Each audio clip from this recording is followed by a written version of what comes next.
This is Artemis Mission Control, and what a view of our moon. This captured from one of the cameras on Orion's solar array as we continue to get closer and closer to our lunar neighbor. The crew are in their post-sleep period, able to conduct any necessary hygiene. They're able to configure the cabin, which will be especially important for today's lunar flyby operations. They'll also have another timelined block to configure the cabin for their lunar flyby operations in just a little while.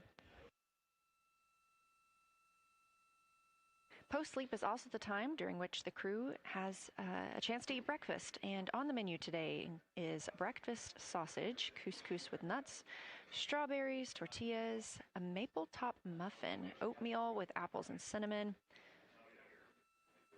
seasoned scrambled eggs, grits and butter, mango salad, and a sausage patty.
This is Artemis Mission Control. We are officially under an hour and a half until the Artemis II crew is slated to surpass the Apollo 13 distance record, the farthest humans have ever traveled from our home planet of Earth.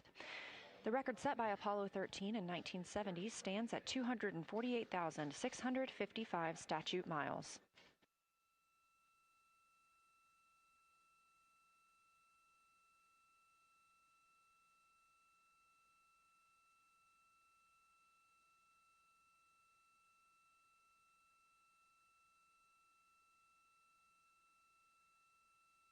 After the crew completes their post-sleep period, that's scheduled to come up here in about 20 minutes, they will conduct the DPC. That's the Daily Planning Conference. Flight Director Jeff Radigan took inputs from the teams down here in Mission Control Houston, the Orbit 1 Flight Control Team, on anything that we need relayed up to the crew today about the spacecraft systems or the crew's timeline.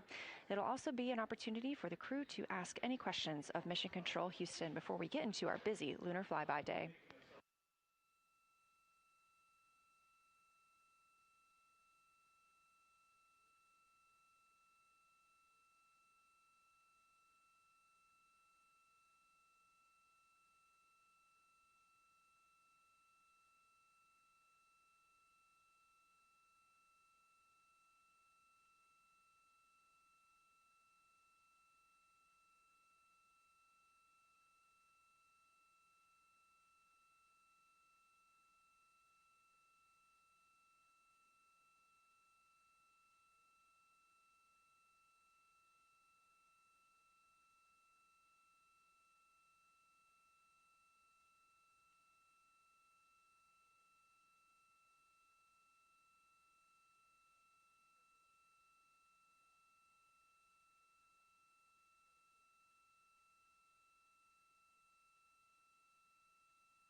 You're looking live at a view of the moon from a camera mounted on one of Orion's 4 solar array wings. It's no secret that today is our closest approach to the moon throughout the Artemis II mission and our lunar flyby. I'll give you a little preview of what you can expect today ahead of the crew's daily planning conference. The crew has about 6 hours allotted to make observations about the moon, and their activities have been timelined. There are 5 blocks of time during which the crew will be observing the moon through Orion's windows. At any time, we have 2 crew members working at the windows in a pair. One will be taking photos and the other one will be making annotations, and they're both going to be making audio recordings of what they are seeing. Halfway through that block, those 2 crew members at the windows will swap roles and positions. Meanwhile, the other 2 crew members not at the windows will be serving in the background as support. One will be conducting science situation reports and call down a few times each hour to discuss what they're observing. The other support crew member will take pictures of the astronauts at the windows and serve as camera support, including swapping out new SD cards as needed. Between those observation blocks, there's a 15-minute time frame during which the 2 support members switch places with the crew making observations at the windows, so everyone gets a chance to see the moon today.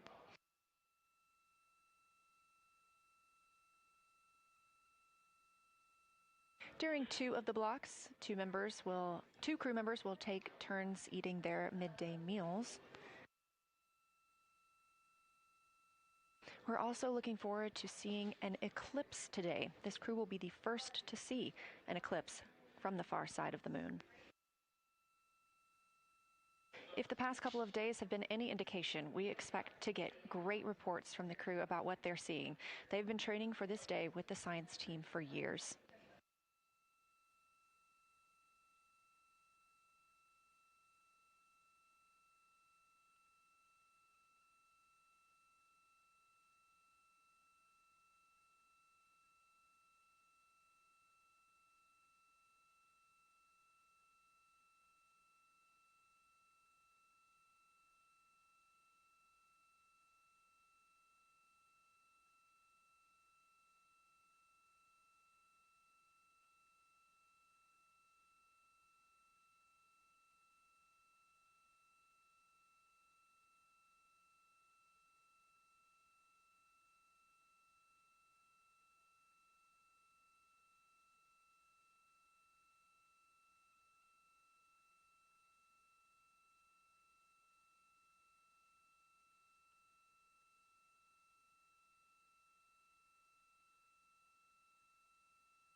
HHP stream.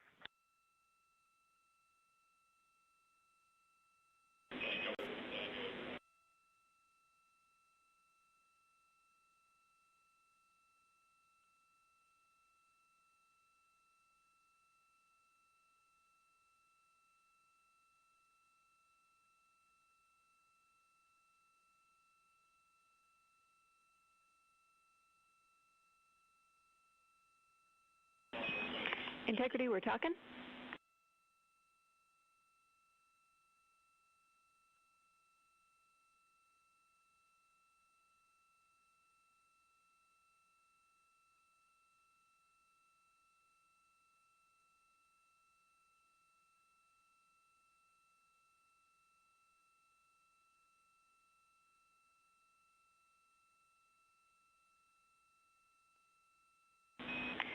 Integrity, we are just finishing off a couple of downlinks. It'll be a couple minutes, and we'll be ready to be on board with you soon.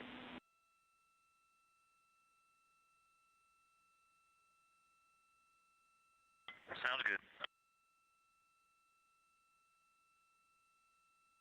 That's Capcom and CSA, Canadian Space Agency astronaut Jenny Gibbons, Artemis II backup crew member, replying to NASA astronaut Reed Wiseman. You heard him mention a specific video, and we will not only have video outside the spacecraft today, but we also anticipate seeing the crew inside the spacecraft as they are taking photos. This is a visualization of the Orion spacecraft. You can track this anytime for yourself at nasa.gov/track-Artemis, now just 14,766 miles from the moon.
Again, the crew is completing their post-sleep period of the day.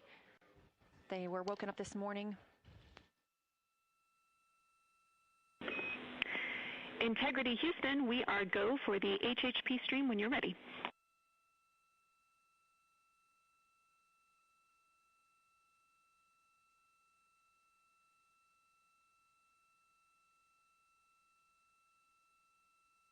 The crew was woken up this morning by the song Good Morning by Mandisa and Toby Mack.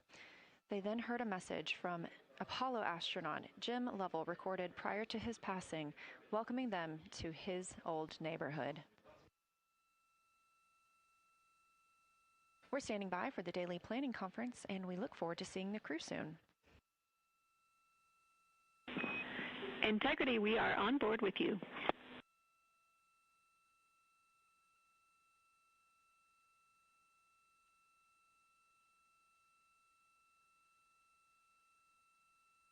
This view inside the Orion capsule, 4 crew members getting ready to fly around the moon, the first humans to do so in over 50 years.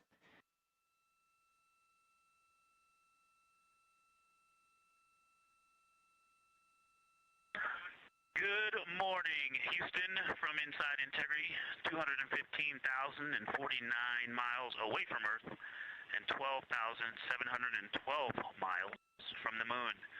Let's actually savor the calm delay that we have. We're ready for the morning DPC. Beautiful. We are savoring it down here. Good morning, Integrity, and good morning, Moon. Our room is buzzing with moon joy today, and I imagine yours is too. I have a few items related to flyby and then a few items for things further afield. Here we go. I will roll through them all. First off, we are looking forward to having science follow up with your observations as required on Orion to Earth throughout the flyby.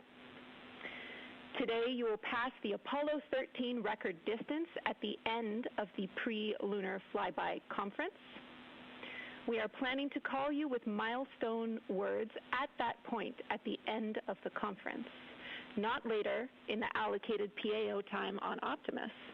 That will be your opportunity to share your thoughts to celebrate the occasion.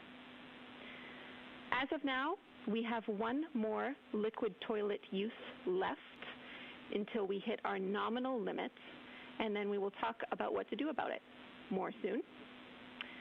On that note, we're always looking for feedback, so Christina, if you had a chance to review that CCU use message that we mentioned in the mission summary, we'll take it.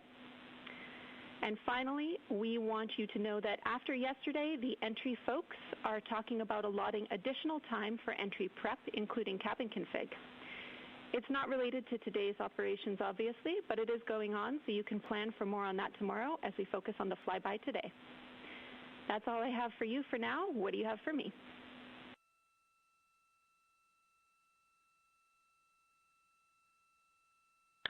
Thank you, Jenny. That's good to hear because we were thinking the same thing. It's great to know that our minds are working the same. We are ready to go. We are looking forward to working with and for the science team, and we are just excited to be so close to finally accomplishing what we've been training for so many years. And also, we want to say thank you for that really special message from Jim Lovell. We have a pretty neat emblem up here. We have a patch that was flown on the Apollo 8 mission, and that patch is here on the Artemis II mission as well, and that was sent to us by the Lovell family, by Jim Lovell's son. And so that was a really special way to start the day, and he said to welcome us to the neighborhood, and it's great to be in this neighborhood, and we look forward to sharing this neighborhood with you all. We can't wait. We see the patch, and it's looking beautiful. Thank you.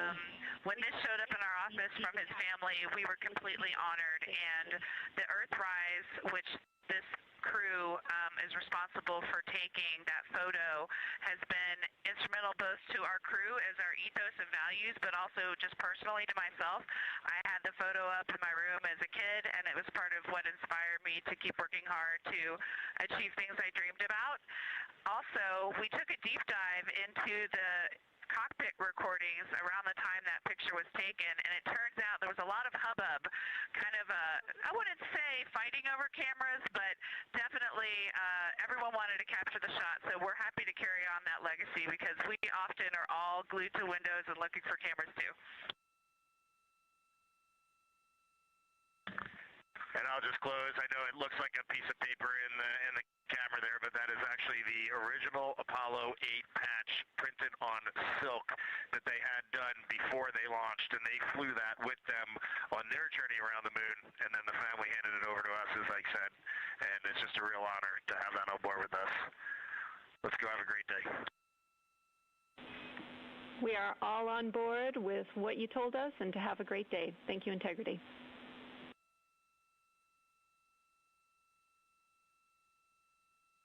Exciting words from the ground and crew this morning. Have a great day, Houston and Huntsville. For Avatar, all lights lit except for 15 and 16.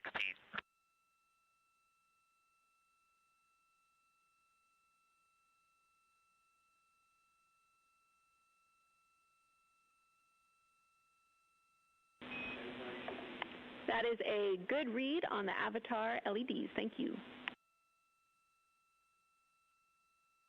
Incredible start to the day for the Artemis II astronauts and the team here in Artemis Mission Control in Houston.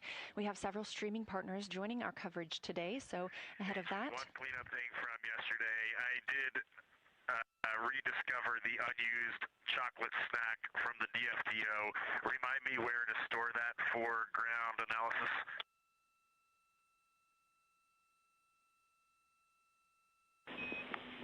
Hooray! So for a found snack, you can stow that in locker A1. Thank you, Reed. With our streaming partners joining us today, we will be going to a slate ahead of our broadcast start in just a few minutes. So just for those next few minutes, you can watch our live coverage on our YouTube stream, our second stream, but we'll be right back here at the top of the hour to kick off Flyby Day.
Artemis II mission is a test mission of the Orion space capsule. Artemis II will be the first time we put humans on this rocket. We're going back to the moon because it's the next step in our journey to Mars. We were always going to the moon. Pushing ourselves to explore is just core to who we are. That's a part of being a human. And liftoff.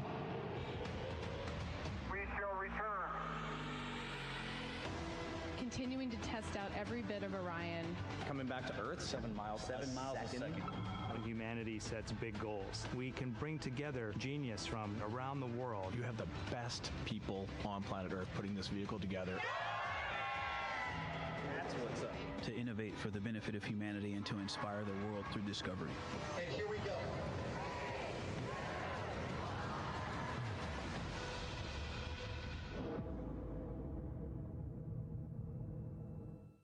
Welcome to Artemis Mission Control here at Johnson Space Center in Houston, Texas. I'm Leah Cheshire Mustachio.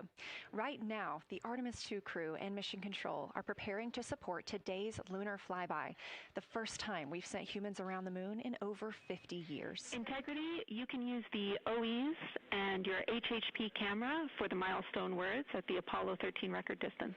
You'll notice that we pause every time we hear communications to and from the crew. They are the stars for today.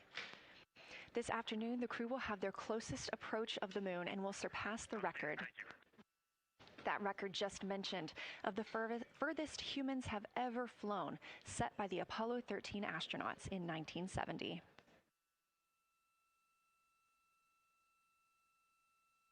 You're looking at a live view inside the Orion spacecraft and at our Artemis II crew members. They have just completed their post-sleep period, during which they conduct any hygiene and cabin setup for the day.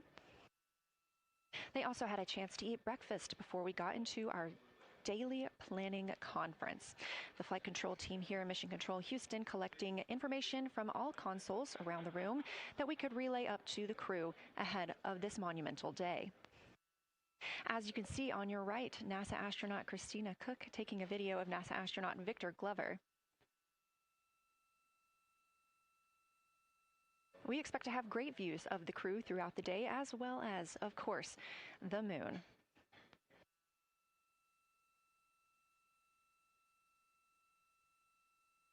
We expect to surpass that Apollo distance record in 55 minutes and 50 seconds. We are now looking live at a camera mounted on one of the spacecraft's solar arrays, pointed to our lunar neighbor. We are currently just 14,200 miles away from the moon and 247,672 miles away from planet Earth.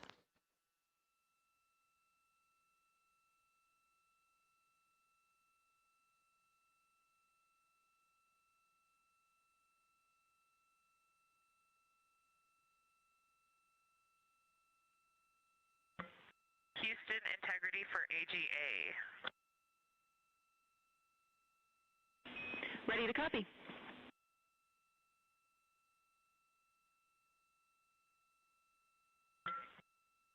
Carbon dioxide 2.3, oxygen, which has the alarm, 26.3, 73.1 degrees, 10.3 psi. And one follow-on question. We understand milestone words will be directly following the conference. Will that take the place of the PAO event, or will the PAO event still take place per the timeline?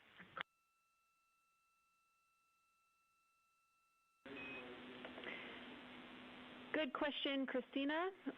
The milestone words that we exchange at the record distance at the end of the conference will take the place of the PAO timelined activity. So that'll be our moment to talk about this occasion, and after that there will be no more expected PAO words, and you can get straight into your flyby. Copy all AGA.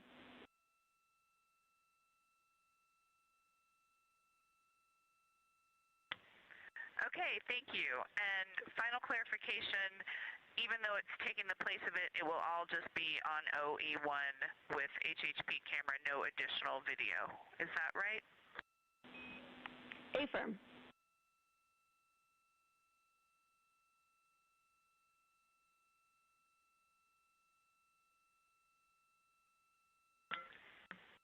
Okay, thank you. Yep, some of us had already heard that. Sorry about the second question. We appreciate it. Talk to you soon. No problem.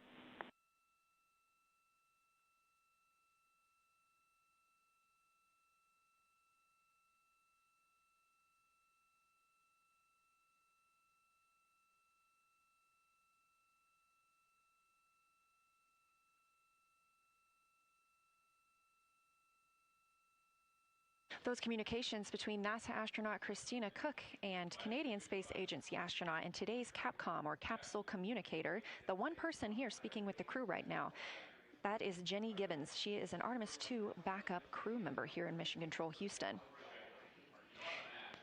We are now 4 days, 18 hours, and 30 minutes into the flight of Orion for Artemis II. The Artemis II crew inside Orion lifted off atop the Space Launch System rocket on Wednesday, April 1st from NASA's Kennedy Space Center in Florida. Those 4 crew members are the first to live and work inside the Orion spacecraft, which they have named Integrity, and have been busy conducting meticulously timelined events. It was a beautiful ascent from Kennedy Space Center. One of those early events was the proximity operations demonstration, during which NASA astronaut Victor Glover, the Artemis II pilot, manually flew Orion after having just detached from the interim cryogenic propulsion stage as if they intended to dock. This was practice for future Artemis missions, during which astronauts in Orion will dock with the lunar lander that will take them to the surface of the moon. About 24 hours after launch, 25 hours actually, Orion then conducted TLI, the translunar injection burn. This 5-minute, 50-second burn committed Orion to departing high Earth orbit and set us up for today's flyby. That translunar injection burn also served as the spacecraft's deorbit burn. It slingshots Orion around the moon and sends the crew on a free return trajectory, with splashdown approximately 7:07 p.m. Central on Friday, April 10th. Last night on Flight Day 5, the crew entered the lunar sphere of influence, the point at which the pull of the moon's gravity will become stronger than the pull of Earth's. We've also been getting some great views inside the cabin of the crew members living daily life, from working out to eating, taking photos, and making memories together. But they've also been taking some beautiful views of our home planet and of the moon, and we expect many, many more of those following today's activities.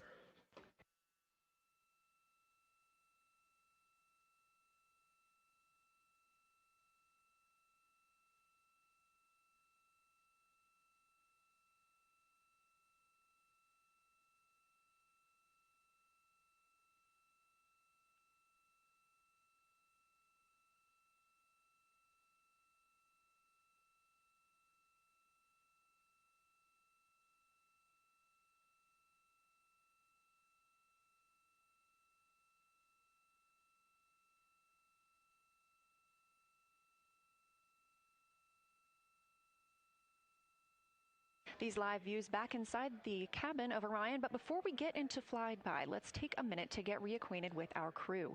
Reed Wiseman is the Artemis II commander and a Baltimore native. He's been in space once before. I think there was going to be some families heading into the viewing room today. If they end up showing up, could you just give us a heads up when they're there so we can just wave to them on the camera? Absolutely. And that was the voice of Reed Wiseman. He has been in space once before as a flight engineer. And if they don't come, you could just lie to us and tell us that they're there. That'd be great, thanks. We'll keep that in mind, too. And I'm sure they'll be here. Wiseman also has a great sense of humor. He was aboard the International Space Station from May through November 2014 as part of Expedition 41. This was a 165-day mission during which he and his crewmates completed more than 300 science experiments in areas like human physiology, medicine, science, earth science, and astrophysics. They set a milestone for station science by completing a record 82 research hours in a single week. He also served as chief of NASA's astronaut office from December 2020 to November 2022, and here on Earth he has 2 daughters. The Artemis II pilot is Victor Glover, selected as an astronaut in 2013, when at the time he was serving as a legislative fellow in the United States Senate. His first trip to space was in November 2020, when he launched as a pilot of NASA's SpaceX Crew 1 mission. That was the first operational mission of NASA's Commercial Crew Program, which resumed launching American rockets from American soil to the International Space Station since the end of the shuttle program. Victor is a U.S. Navy captain and naval aviator who served as a test pilot, racking up more than 3,500 flight hours in more than 40 different aircraft. He also became the first person to pilot Orion the other day when we saw the Prox Ops demonstration shortly after launch. He and his wife have 4 children. Mission specialist Christina Cook is a native of Grand Rapids, Michigan. She was selected to the Astronaut Corps in 2013, the same class as Victor Glover. She served as flight engineer on the International Space Station from March 2019 to February 2020. During that time, Cook set a record for the longest single spaceflight by a woman with a total of 328 consecutive days in space. She also participated in the first ever all-female spacewalk with her friend and colleague, Jessica Meir, now living and working aboard the International Space Station yet again. Before becoming an astronaut, Christina helped build space science instruments and led scientific fieldwork in some of the most remote environments on the planet. Her hobbies include surfing, rock climbing, community service, yoga, travel.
And photography, and she is certainly getting a chance to do that.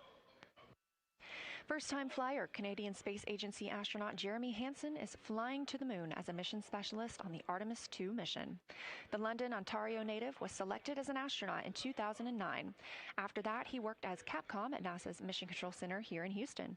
Capcom stands for Capsule Communicator and is the single direct voice communicating with the astronauts in space. He also participated in training exercises like living on the ocean floor off the coast of Florida to simulate deep space exploration for 7 days. In 2017, he became the first Canadian to lead a NASA astronaut class, and he also enjoys getting out on a sailboat, rock climbing, and mountain biking. And he and his wife have 3 children.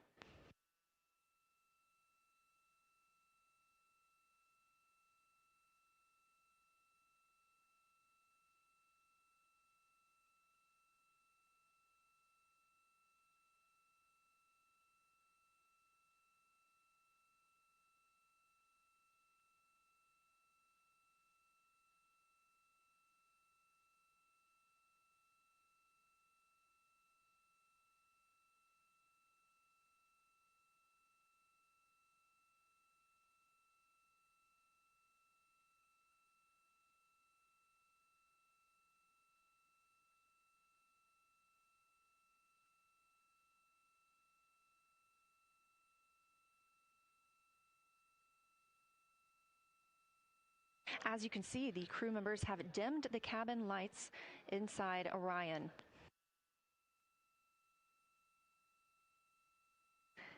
As they prepare for their lunar flyby, they'll be configuring the cabin as they'd like to have it to allow for proper positioning as they move about to and from the windows, taking photos of the moon.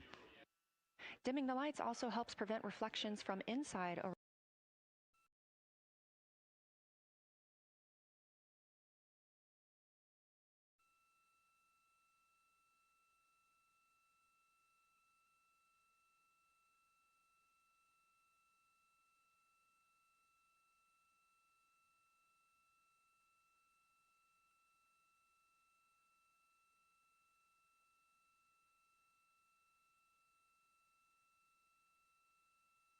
Two views, both coming from Orion. There on the left, the inside of the spacecraft, and on the right, a view of our moon, the destination for today.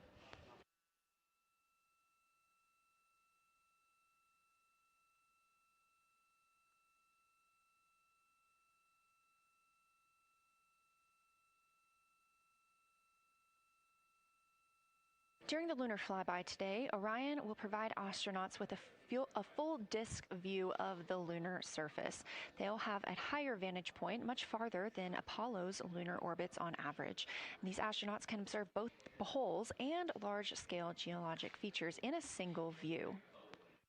And due to our April 1st launch date and current illumination conditions, the Artemis II astronauts have become the first humans to directly observe certain far-side regions of the moon with unaided eyes.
Great, thank you. You ready? It's me. That's okay. How do I, is it all?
We are now 36 minutes until we see the Integrity crew pass the Apollo 13 distance record. And joining me on console, I have Julianne Gross, the Artemis curation lead. Thanks for joining me today.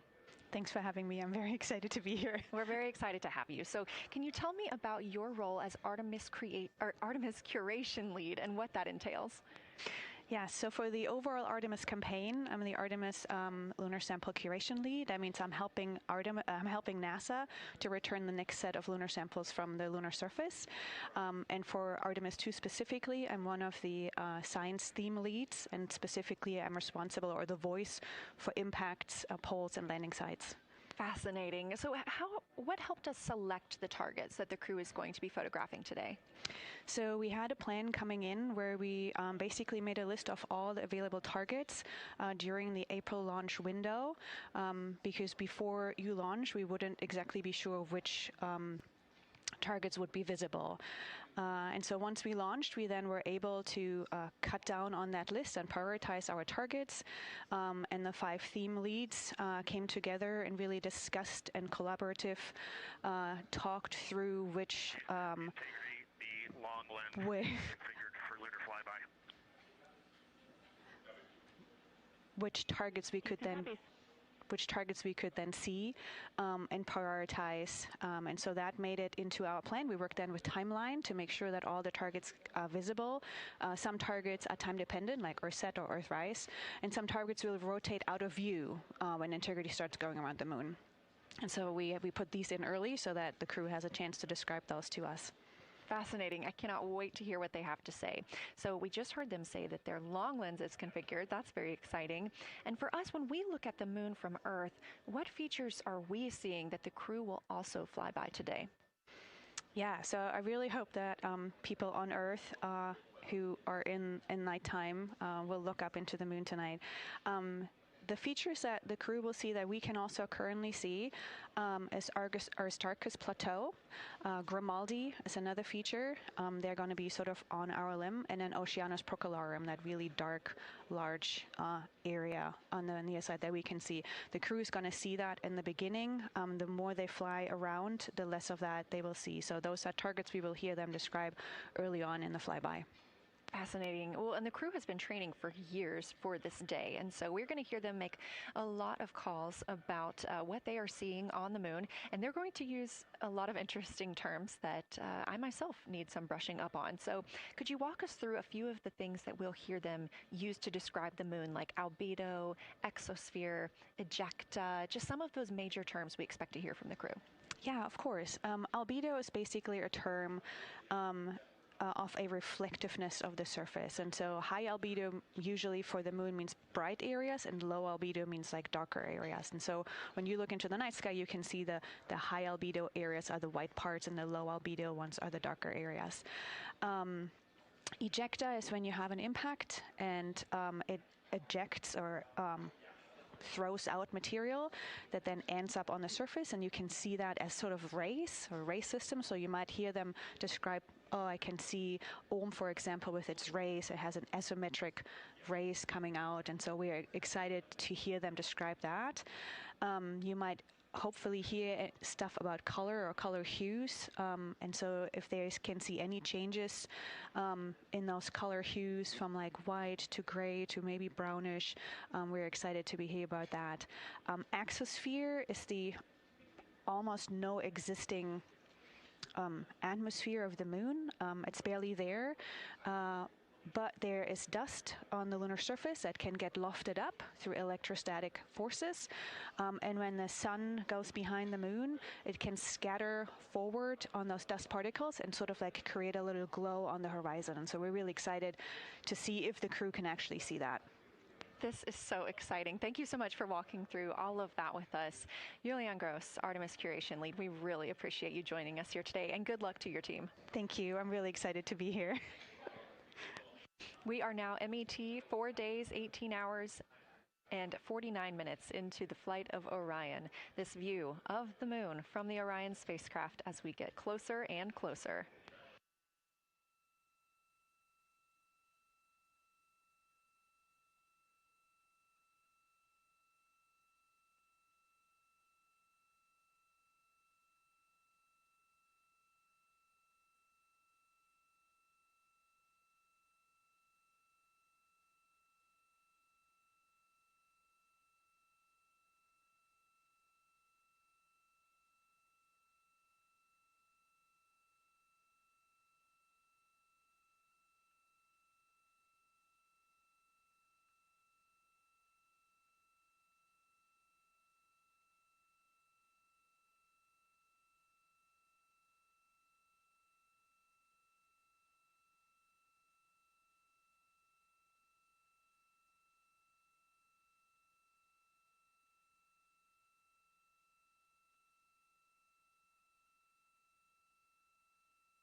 We're live here in Artemis Mission Control at Johnson Space Center in Houston, Texas, just about 32 minutes away until the crew surpasses the record set by Apollo 13 as the farthest astronauts to ever leave Earth.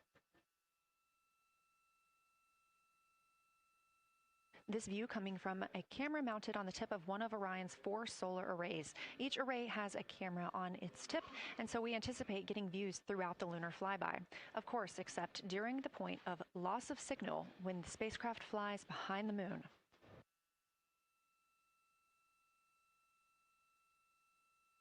Inside the cabin, the crew are configuring the inside of Orion for today's flyby, making sure they have everything just where they want it to help them take the pictures that they are aiming for the science team here on the ground. Coming up in just a few minutes, we will have a pre-lunar flyby conference. During that Lunar Flyby Science Crew Conference, our science officer here on console, Kelsey Young, will be speaking directly with the crew members about their targets, about their goals for today, what they expect to see, and what we are hoping to hear from them.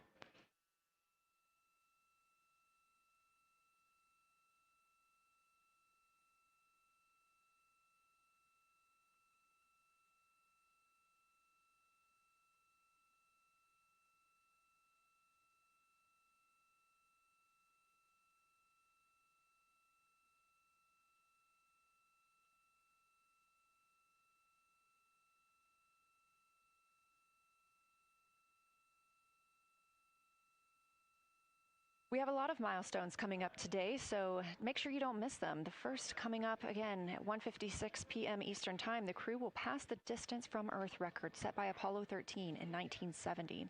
At 2:45 p.m., lunar flyby officially begins. The crew will have that time on their schedules to begin photographing and providing audio recordings of what they are seeing on the moon. At 7:02 p.m., Orion will make its closest approach to the moon, approximately 4,070 miles away. Of course, all of these numbers are going to have to be confirmed following the flyby. These are estimates, and we are working with orbital mechanics. At 7:07 p.m., Orion reaches its maximum distance from Earth, approximately 252,760 miles away from us all. At 8:35 p.m., the spacecraft will enter a solar eclipse. The crew will become the first to see a solar eclipse from the moon.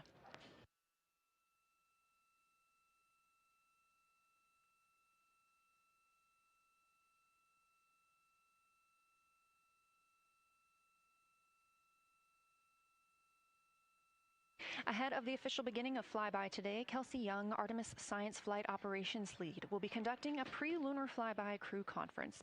She will give information on camera setup, remind the crew of their intended targets, answer questions from the astronauts, and more. Young will help the crew set their targeting timeline, which counts down the time they have to image each target and what they'll be capturing next. She'll also remind them that the ground team will be calling for science sit reps, also known as situation reports. Those are essentially call-downs to report what they've been observing. They'll continue to do this even through their LOS, their loss of signal, as those communications will come down later on after they reconnect with us on Earth.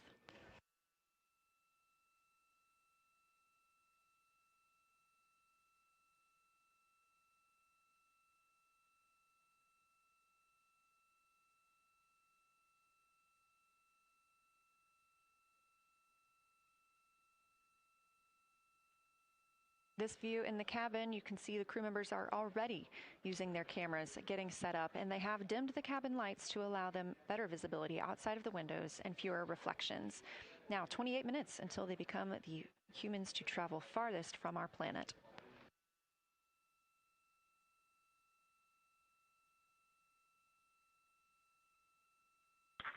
Houston Integrity, we are ready for the conference on your call.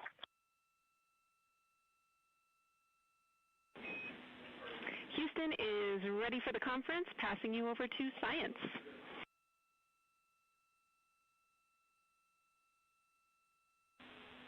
Good morning, crew. This is Science. We couldn't be more excited for a full day of lunar and planetary observations today, the first one in over 54 years. How do you hear me?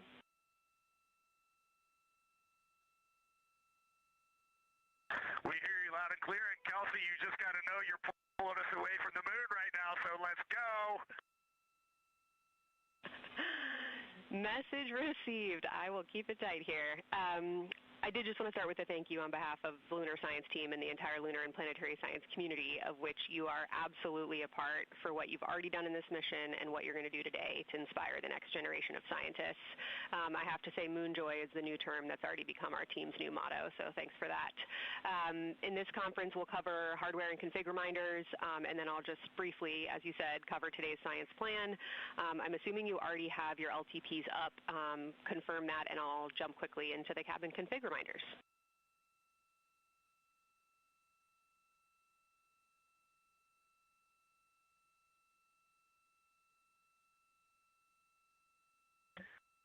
Okay, we have the LTP up just to give you a sit rep on board. You've got Reed and Christina on one PCD, and Ike has his own, and Jeremy has his own.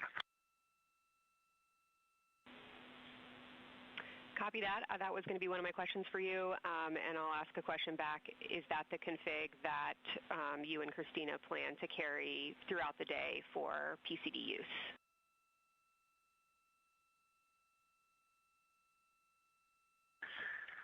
Negative, Kelsey. Our plan for PCD use is we have run the power cables to Windows 2 and 3, and we are going to leave one PCD. The yellow PCD will be in window 2, and the green PCD will be in window 3, and we will do that the whole day. And then the red PCD will be a rover.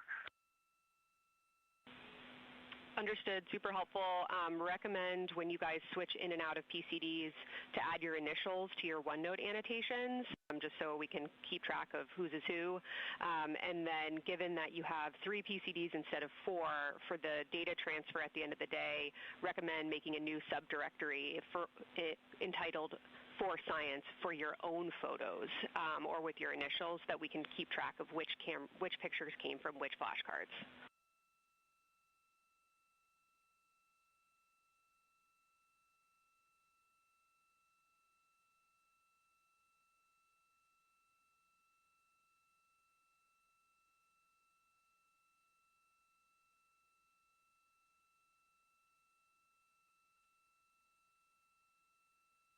This view.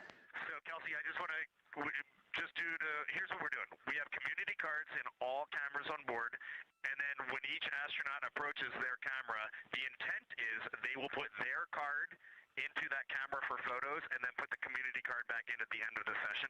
But just know it is harder to manage cards than we thought, and we don't want to miss science, so it might end up a bit more disorganized. Understood. Thanks for that essay. Just read the flashcard numbers down when you get a chance, and we'll follow your lead on the best thing to do operationally during the flyby. With that, I'll move on to Windows. So the window characterization DFTO you guys did a few days ago confirmed that window 2 is ideal for imaging, so no change to config of photographer in window 2, observer in window 3, and science sit reps in window 1.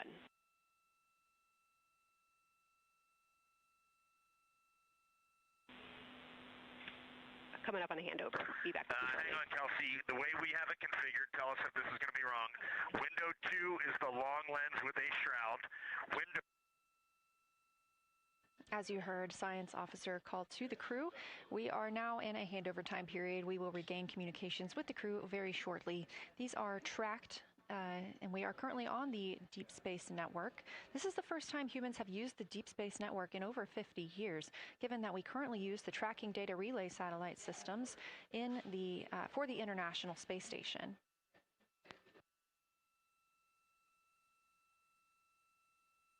This view from Artemis Mission Control on the right is Kelsey Young. That's who you hear speaking with the crew. Young is the Artemis Science Flight Operations Lead, and we also look forward to speaking with her here today.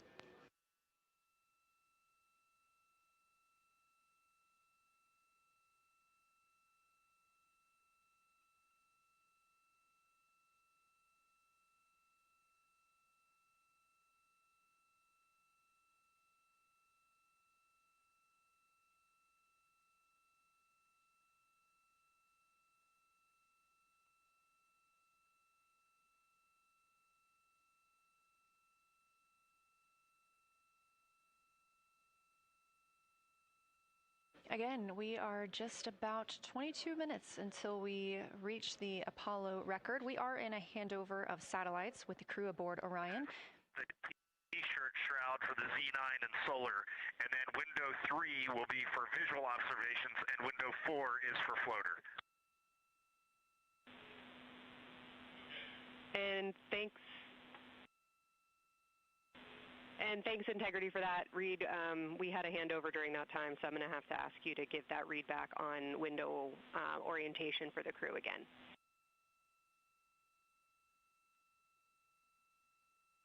Okay, we are happy to change it, but the way we have it configured right now is window 1 has a T-shirt shroud for the Z9 for solar. Window 2 has the shroud for the long lens for both lunar and solar. Window 3 is for visual observations. Window 4 is for floater. And then the docking hatch window has had a great view, so we've done a lot of mapping through that as well. All right, copy all, Reed. A note just on the window 1 T-shirt shroud that you can remove that for the lunar observation block if you want to, if you want that extra view for another floater, but defer to you guys on that.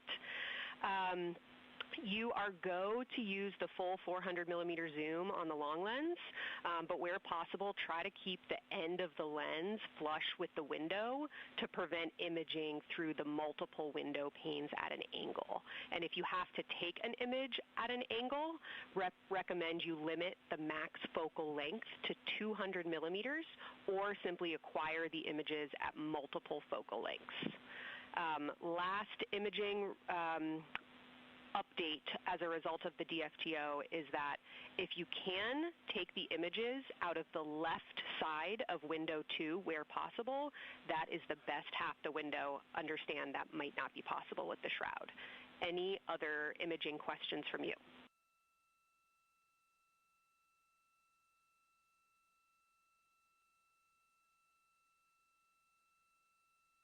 Okay, copy that.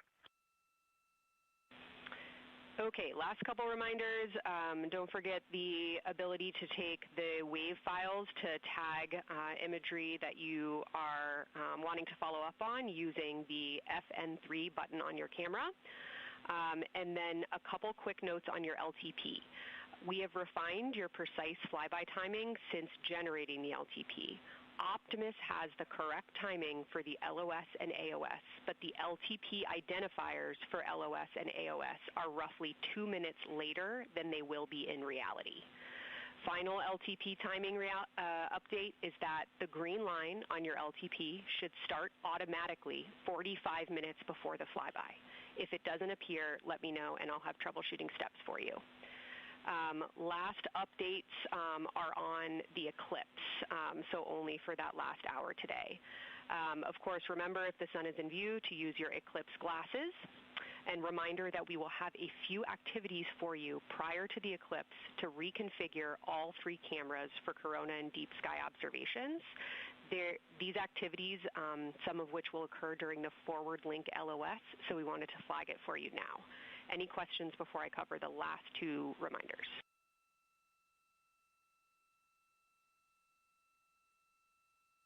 No, we have no questions on that.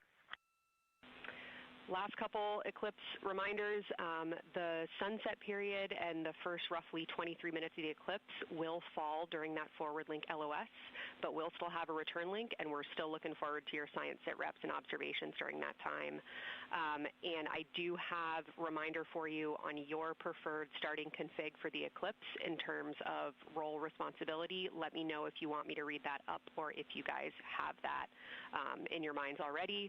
And if no other questions on config, I'll give you a few science-focused reminders.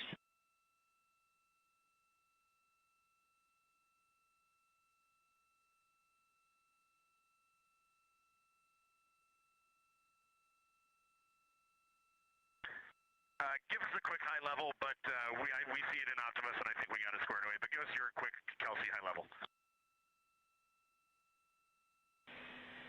Okay. A couple changes from the first LTP you studied is that Glushko is the only feature that the same pair will view twice. That's Reed and Jeremy. That's why that's the only target you see that is marked as 1 of 1 and one of two and two of two. So Ohm and Oriental are in there twice, but they're by different pairs, which is why you don't see them marked accordingly. A note from feedback on your observations so far over the last couple days, a reminder that if you note structure and texture as well as color and albedo, please note any correlation between the two, and also a reminder that negative observations are still valuable science. So a lack of color or a lack of structure associated with color is also valuable. A reminder also that your observations so far indicate it will likely take some time for your eyes to adjust. We especially heard that around your terminator observations and your color observations. So reminder to know that your eye adaptation is going to kind of come in throughout your shift, and let us know when you start to see that nuance. Last reminder is around Earthset and Earthrise. When you're viewing us back here at home, you'll be looking directly at Asia, Africa, and Oceania.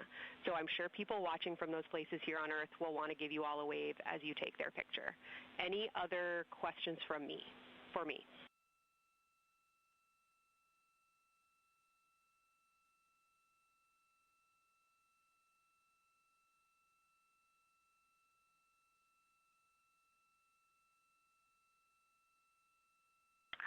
And Kelsey, hey, when you're talking window 2 left and right side, just can you say towards window 1 or towards window 3, and then we'll know that we are talking the same language? Absolutely. So I mean that the side of window 2 closest to window 3 is preferred for imaging.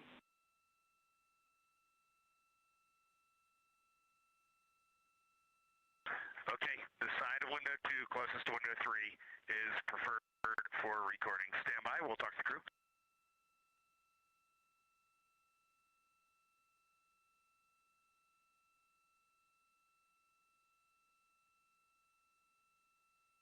Again, we are in our pre-lunar flyby science conference with Kelsey Young. Kelsey Young is the Artemis Science Flight Operations Lead, speaking with the crew aboard Orion. They've been training for this moment for years, and this is their last opportunity to get some further pointers and information. Kelsey, for the T-shirt shroud, what window does the science team think will have the best view? Is it window 1 or window 4? The only time we're strongly recommending use of the window shroud. The T-shirt window shroud for the eclipse viewing. Which window is primary for Z9? Window 1.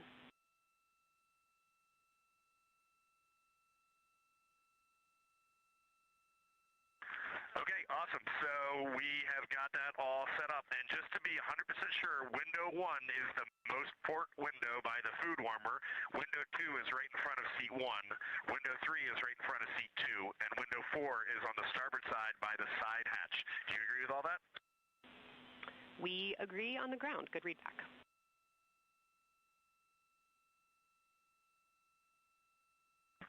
Okay, that's awesome.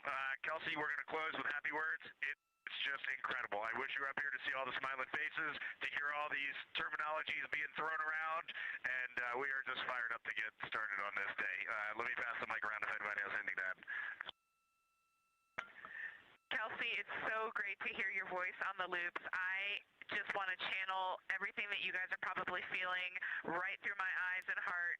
It is awesome to see the side of the moon. You guys made us excited for this day, and we couldn't appreciate it anymore. And we are ready to hopefully deliver on all the awesome training you guys have provided.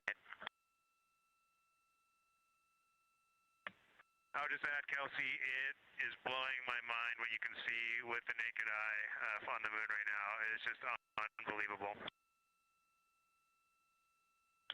Kelsey, and to the whole Lunar Science team, all of you, all the work you put into this, we're just grateful. Can't wait to get going. And thank you for the tipper, for Carol Crater, and for Integrity. We can see them, and we've imaged them, and can even see with the naked eye. Quite impressive. Thank you so much.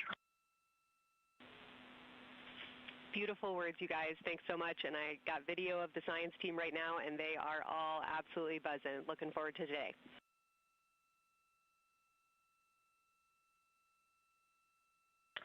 Okay, we're heading into the timeline. Cheers, guys.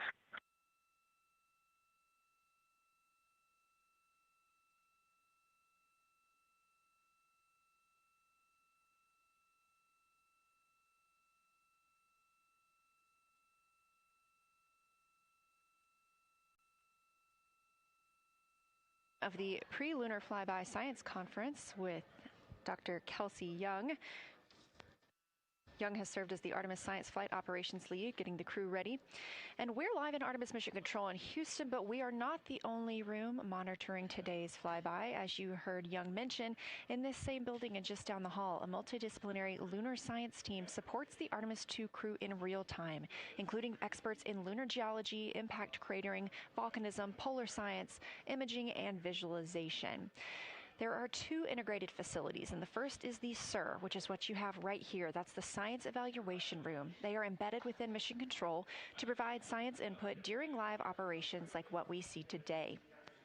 Additionally, and not pictured, we have the Science Mission Operations Room, a back room that processes data, evaluates imagery, and supports rapid analysis. Our science officer on console in Mission Control Houston serves as the primary interface between the science team and the flight controllers, ensuring science priorities are represented during mission execution. Again, today, that's Dr. Kelsey Young, who will be speaking with the crew during the time they're behind the moon. We will be speaking with her once the crew is behind the moon and out of communication with Earth.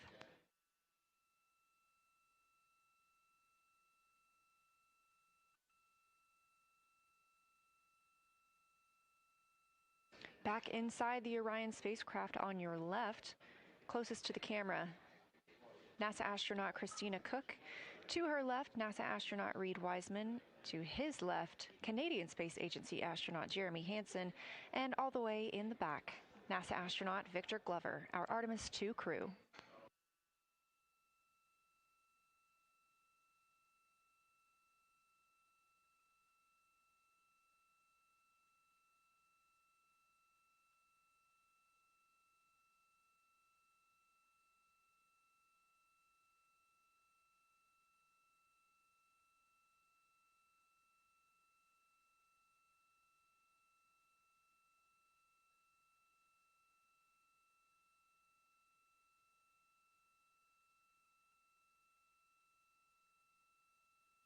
We are now approaching 8 minutes until the crew surpasses the Apollo 13 record.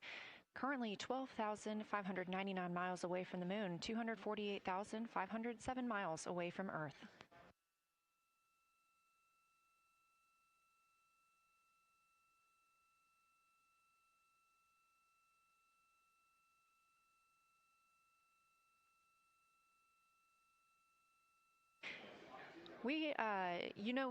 You may also hear the Orion spacecraft referred to today as Integrity. This was named by the Artemis II crew. It is Integrity crew. We have Reid's family in the viewing gallery. You're welcome to say hello.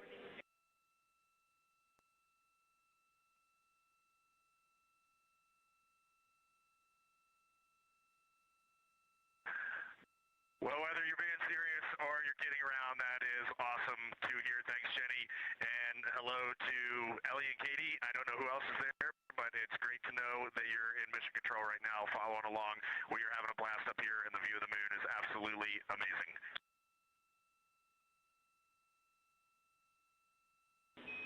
I'm seeing a lot of hearts come out of the viewing gallery and even more smiles. Thanks, Reid.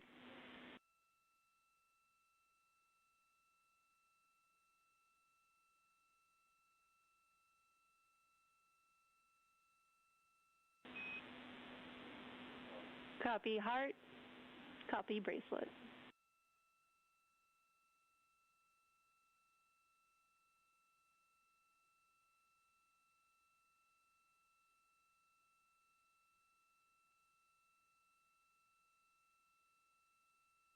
that call from Capcom Jenny Gibbons, Canadian Space Agency astronaut and Artemis II backup crew member, letting Reid Wiseman know that he has family here to support him today in the Artemis Mission Control viewing room.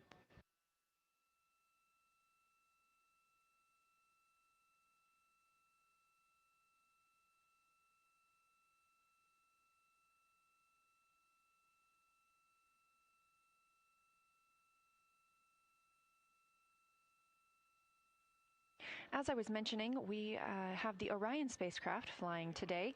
However, the Artemis crew members named their Orion spacecraft Integrity, so you will hear calls to this entire crew with the name Integrity. They say that the name Integrity embodies the foundation of trust, respect, candor, and humility across the crew and the many engineers, technicians, scientists, planners, and dreamers required for mission success.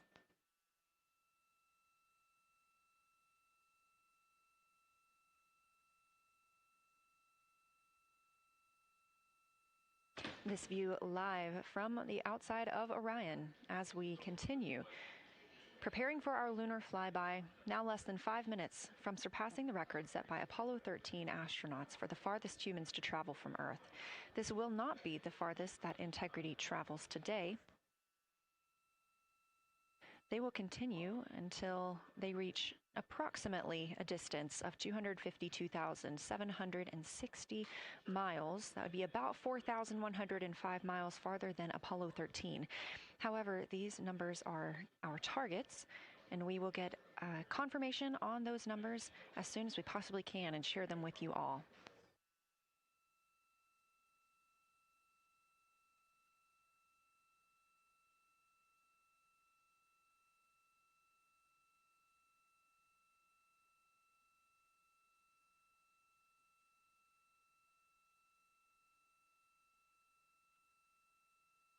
We've talked a little bit about what to expect from the crew, whether that's taking photos or making audio recordings.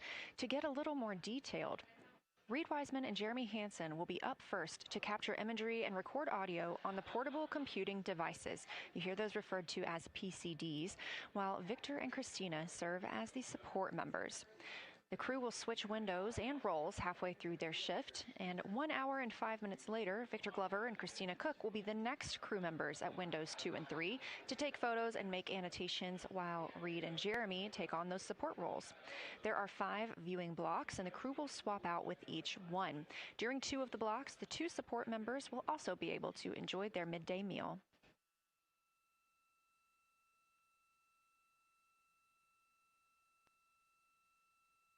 At least 3 times per block is a science sit rep. Again, situational report. This is partially an operational status, reporting back if they missed any targets or gotten any specific ones, if they have issues with their camera or any other operational items.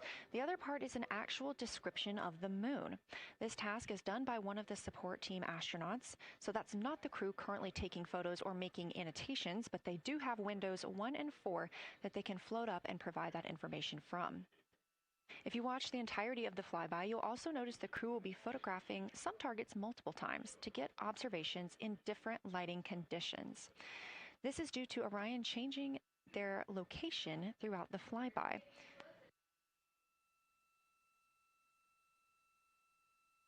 What this crew will be able to capture in a couple of hours of the same targets in different lighting would take orbiters years to do because of solar and spacecraft positioning. This crew has studied the moon extensively, and they're also familiar with what the science team calls the Big 15. These are 15 features that they've memorized, so at any time, they'll be able to see 5 of those and help orient themselves and where they are around the moon. Those targets are diverse and complex in their geologic history, and observations of them could help answer some big-picture science questions.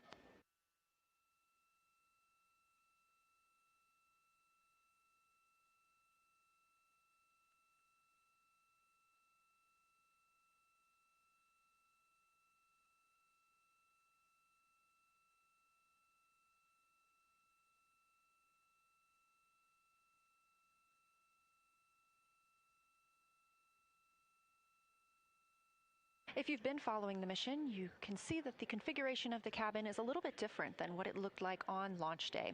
After ascent, the crew were allowed to reconfigure their spacecraft, and you can see that they've taken down seats. They have also taken away footrests. This gives them more opportunity to move about the spacecraft.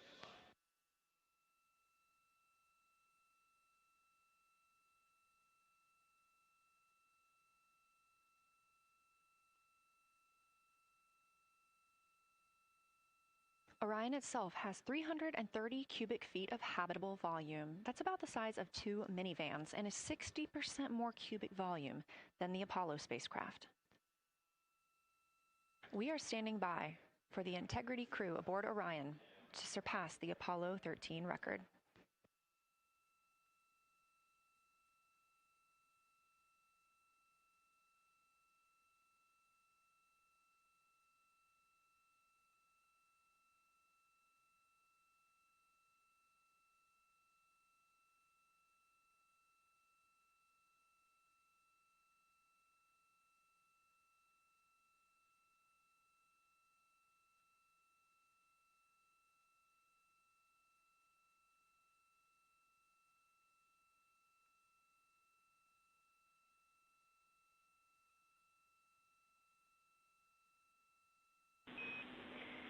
Integrity crew, on April 15th, 1970, during the Apollo 13 mission, 3 explorers set the record for the farthest distance humans have ever traveled from our home planet.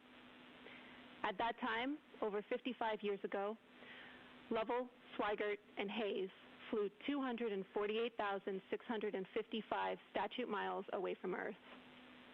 Today, for all humanity, you're pushing beyond that frontier. Integrity, over to you.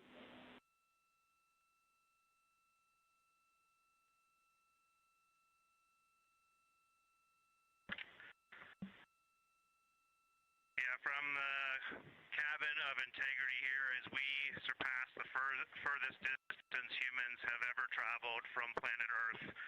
We do so in honoring the extraordinary efforts and feats of our predecessors in human space exploration. We will continue our journey even further into space before Mother Earth succeeds in pulling us back to everything that we hold dear. But we most importantly choose this moment to challenge this generation and the next to make sure this record is not long-lived.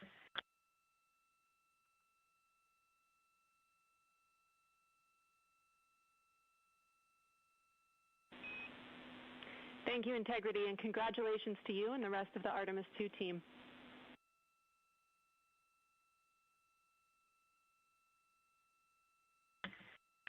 Thank you, Houston. We have a couple more things we'd like to take this moment for. Our science team helped us out with a couple of relatively fresh craters on the moon that have not been previously named, and our crew would like to propose a couple of potential names for those items or those areas. And we spent a bit of time this morning looking out the window, and we're able to see them now both with our naked eye and through the long lens, and so we feel this is a good time to send this down, and a special shout out to Kelsey for helping us with this. The first one we'd like to suggest is a named crater in honor of our great spacecraft, Integrity. And so if you were to look at Oriental on the far side and then draw a line straight up to Ohm on the far side, relatively in the middle is an unnamed crater, and we would like to suggest it be called Integrity in the future. And the second one, and especially meaningful for this crew, is a number of years ago we started this journey in our close-knit astronaut family, and we lost a loved one. And there's a feature in a really neat place on the moon, and it is on the near side, far side boundary. In fact, it's just on the near side of that boundary, and so at certain times of the moon's transit around Earth, we will be able to see this from Earth. And so we lost a loved one. Her name was Carol,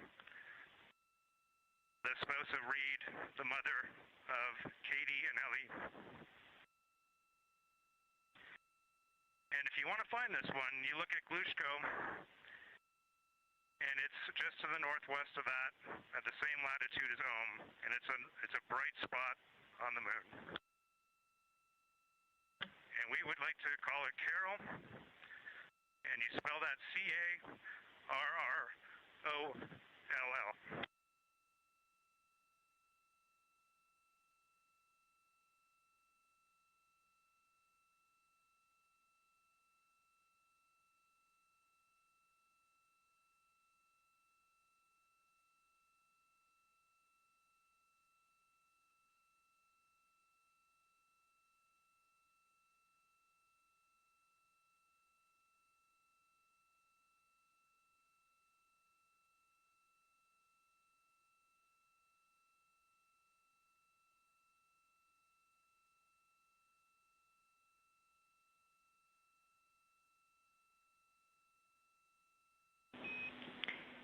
Integrity and Carroll Crater. Loud and clear. Thank you.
As the Artemis II crew passed the record set by Apollo 13 for the farthest humans to ever fly from Earth at 12:57 p.m. Central Time, 1:57 p.m. Eastern Time, Canadian Space Agency astronaut Jeremy Hansen shared. We're getting ourselves all put back together now, and we are going to dim the cabin lights and prepare for our science objectives ahead.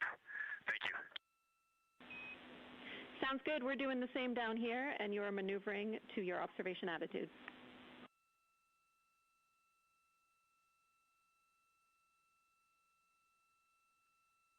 As we pass that Apollo 13 record of the furthest humans to ever fly from Earth at 12:57 p.m. Central Time, 1:57 p.m. Eastern Time, the Artemis II crew shared some poignant words, specifically Canadian Space Agency astronaut Jeremy Hansen. The crew also called down 2 craters not yet named that they would like to name. One, Integrity, in honor of their spacecraft, which they have named. That's near the Ohm crater. Another near Glushko, which is a bright spot, named Carroll, in memory of Reed Wiseman's wife.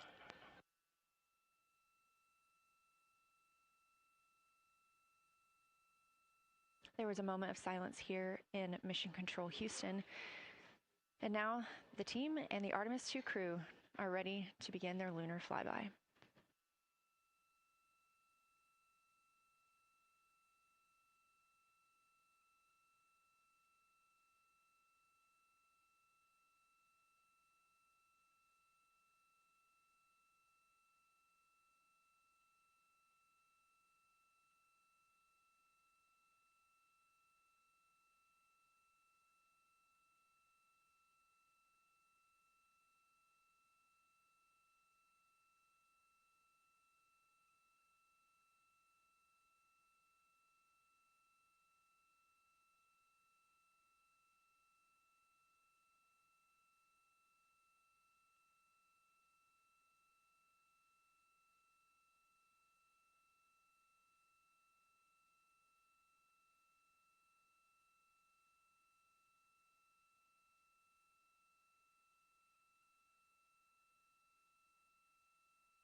We are 4 days, 19 hours, 31 minutes mission elapsed time of the flight of Artemis II, our 4 astronauts aboard Orion. Today is our lunar flyby day.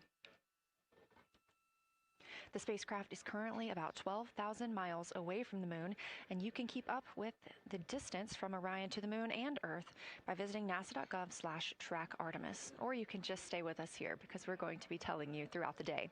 They are currently 248,834 miles away from planet Earth.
Coming up next on the crew's timeline today will be their cabin configuration portion. You heard some calls down to Science Officer Dr. Kelsey Young earlier about how they have configured the cabin so far. This is just a little bit more of timelined activity for them if they need to further do so. On flight day 3, the crew had time on their schedule allotted for configuring the spacecraft cabin for how they intended to arrange it today. Of course, they had to take down that configuration for another test yesterday of their Orion crew survival system suits. But configuring it on flight day 3 allows them the opportunity to get a chance to see what works for them now that they are in the microgravity environment.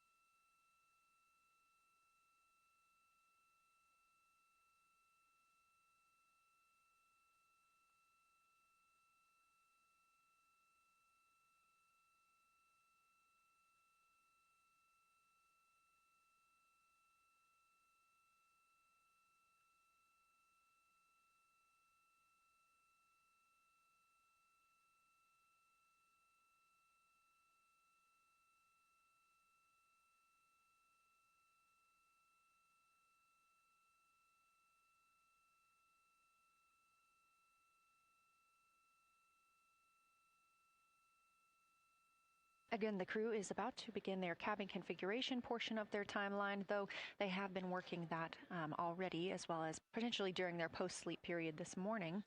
The official lunar flyby observations are slated to begin in just about 40 minutes. That's when we'll have the crew at the windows photographing the moon, as well as making calls down about what they are seeing.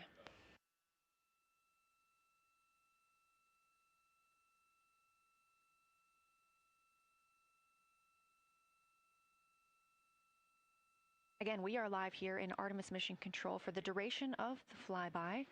Currently, the Orbit 1 flight control team is on console. This room is staffed 24/7 from the time before the astronauts step foot on the rocket until the time they splash down and are safely recovered in the Pacific Ocean on flight day 10.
Again, this is Artemis Mission Control here in Houston.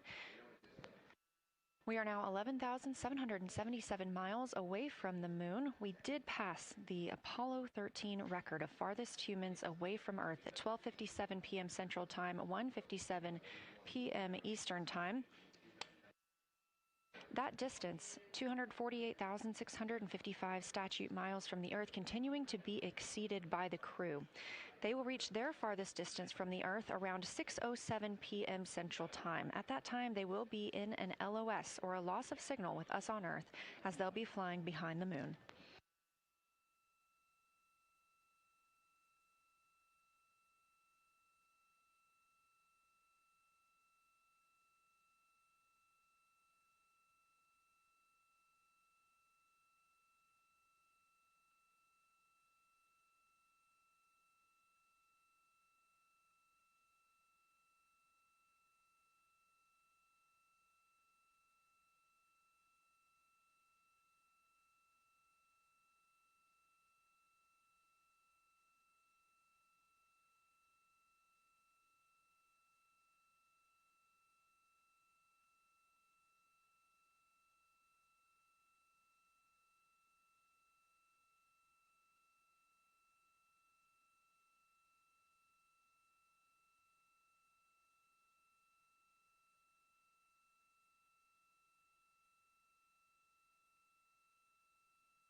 As the crew gets into their cabin configuration preparations, we are joined by Dr. Sarah Noble, the Artemis Lunar Science Lead. Thanks for joining us here today. Yeah, it's quite a day. Yeah, we are very excited. I can only imagine how you guys are doing over there. So tell me a little bit about yourself and what your role is for Artemis II. Sure. So I'm the Artemis Lunar Science Lead, so over the entire campaign, and my job is basically to make sure that as we have this big adventure back to the moon, we actually learn new things about the moon. Fascinating. So why is the moon such an important destination today? Yeah, so the moon is a pretty amazing place. It is a great place to learn about basic fundamental processes that happen on like all the planets, like cratering and volcanology. And also it is, part of our Earth-Moon system. And, the Earth recycles its rocks pretty well, right, through plate tectonics and weathering and whatever. Most of the rocks on the Earth are geologically young. But on the moon, we have the entire record that goes back 4.5 billion years since we formed. And so if we really want to learn about what was happening in that period, like the moon is really the only place we can go. We're also thinking about going back to the moon. We want to go to the lunar South Pole. So what makes that such an interesting destination? Yeah, the South Pole is cool, right? It's far away from the places we went during Apollo. It's different kinds of rocks there, some of the oldest rocks on the moon. It's also a place where we think there might be resources like water.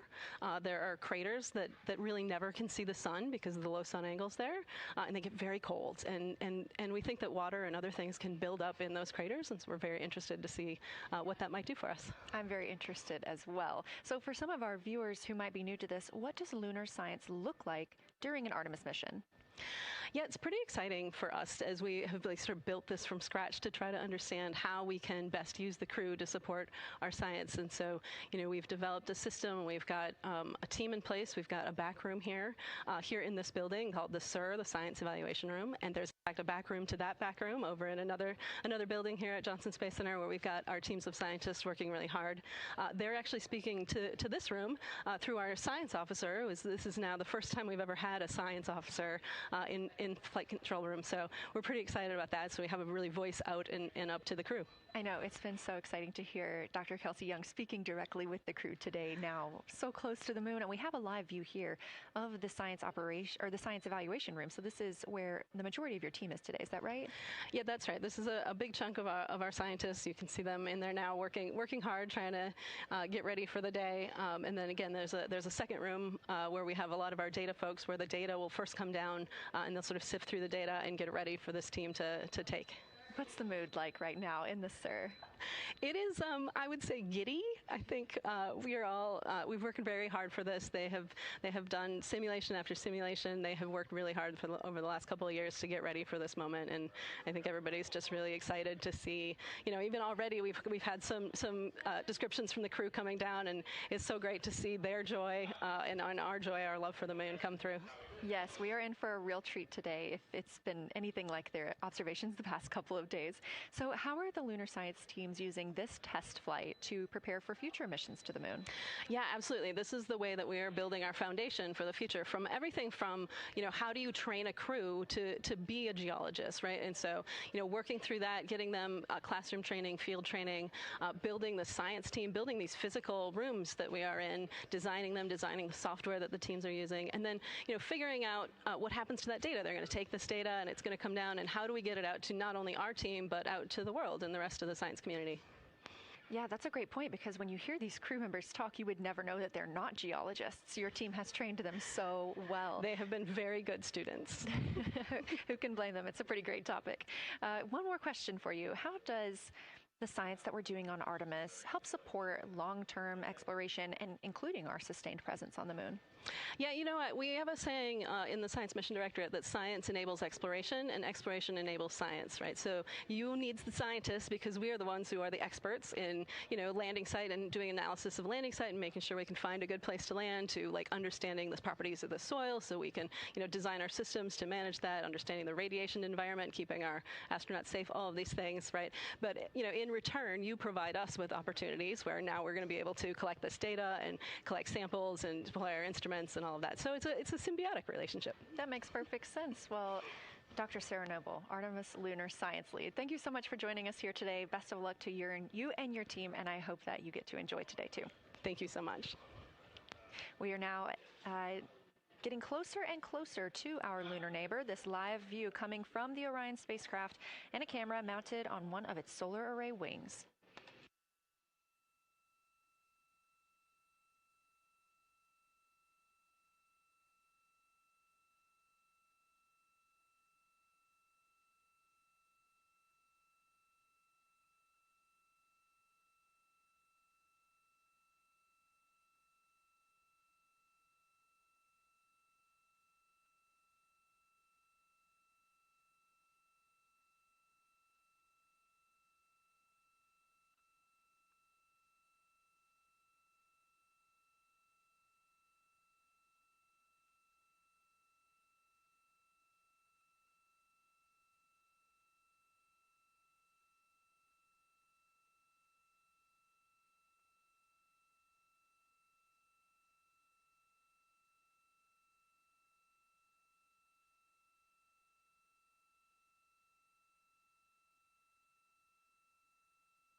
for camera serial numbers. Ready to copy.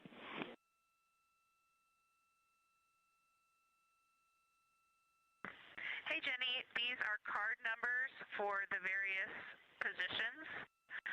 For the long lens on the D5, we will have individual cards. Victor's 1008, Jeremy 1019, Reed 1012, myself 1015. For the Z9, we will have one card that is dedicated for today, serial number 1007. For the cabin camera D5, we will have one dedicated card for today, serial number 1022.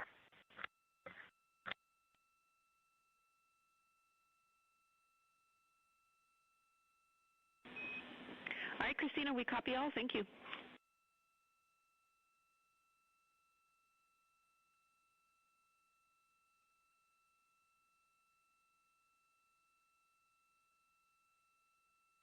We just realized that we have Earth out window 1 and Moon out window 2, and Earth out window 4 and Moon out window 3, and it gives you the best idea of scale we have had yet. The Moon is about 3 to 4 times the size of the Earth, and it is almost full, and the Earth is just a small crescent out there. It's magnificent. I got a picture of it with the wide lens. Such a majestic view out here. Amaze, amaze, amaze. Thank you, Reed.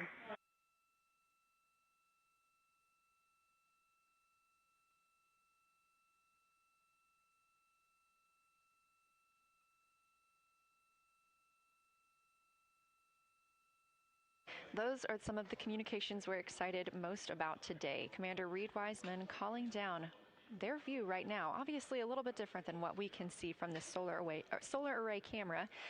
They are looking through the windows of the Orion spacecraft, able to see at the same time Earth and the Moon. You also heard NASA astronaut Christina Cook calling down some of the cameras that they will be using today. The crew is in that cabin configuration portion, and we expect the lunar flyby observation period to start in just about 20 minutes.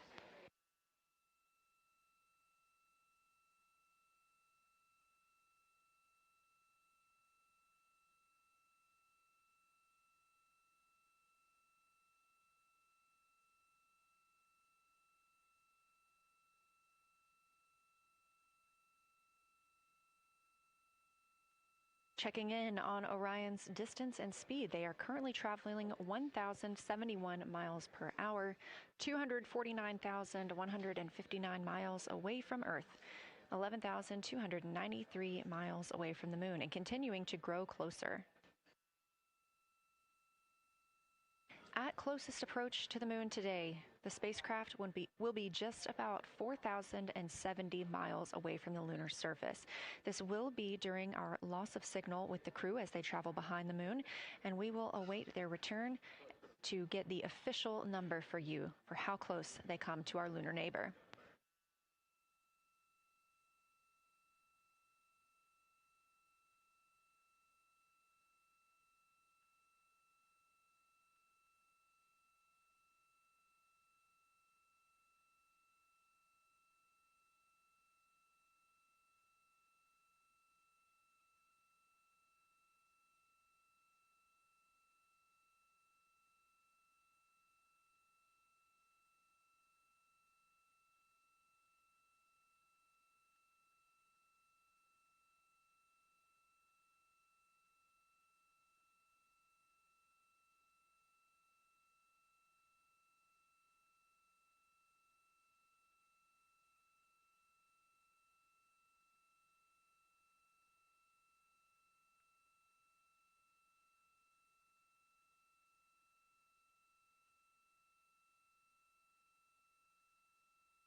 Inside the cabin today, the Lunar Targeting Package is the primary tool guiding the crew observations and consists of two key components. The Lunar Geography Review helped the astronauts study major lunar features in advance and help learn how to orient themselves during the flyby. Because, of course, the moon is not actually labeled like it appears here when we look at this map. The Lunar Targeting Plan provides a detailed timeline of observation targets, background science context, and specific instructions for the pictures the crew should take, as well as the verbal descriptions that will be helpful to the science team reviewing them later. This is a screenshot from their lunar targeting package, and a screenshot specifically of that lunar. For attitude. Go ahead.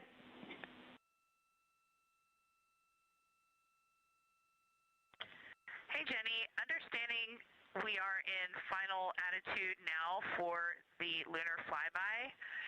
Would it be possible to pitch the vehicle down 5 degrees? That would allow us to get the D5 long lens flush and have the least amount of window distortion.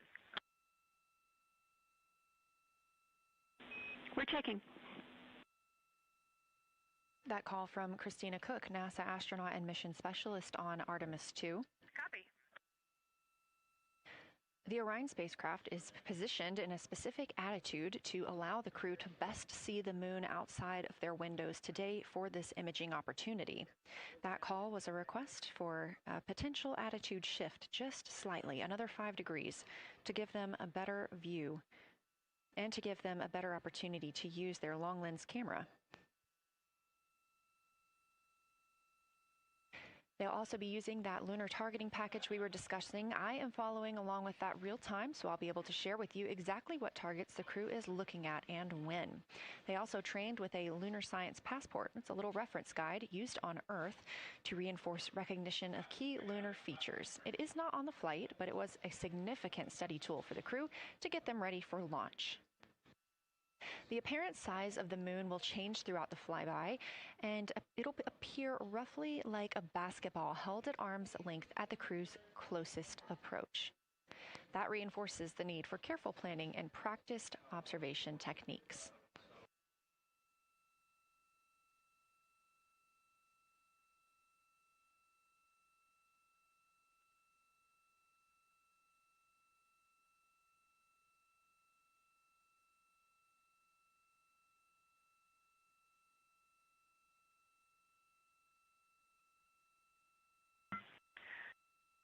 Houston, integrity for timeline.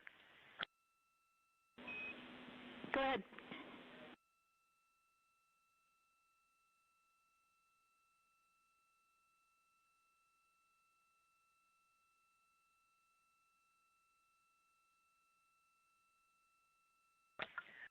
Hey, Jenny, just to make absolutely sure that we start observations when expected, we are showing in Optimus that observation time starts in about 15 minutes, and in LTP that our first target, discussion 1, starts in about 29 minutes.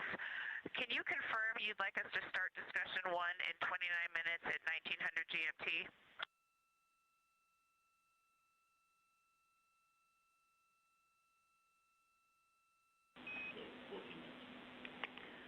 Christina, we are tracking that discussion 1 should start at 18:45. That's 15 minutes from now.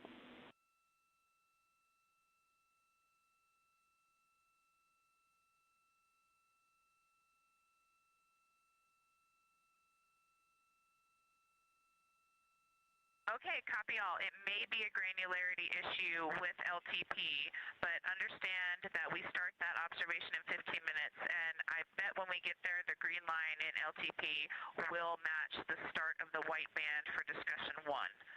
I think it's just a matter of the labeling and the granularity. Thanks for confirming. Copy, and we'll look into that a little bit more on our side as well.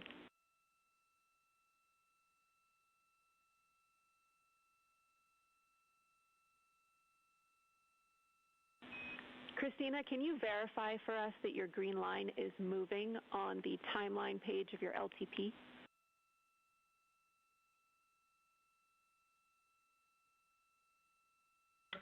Affirm.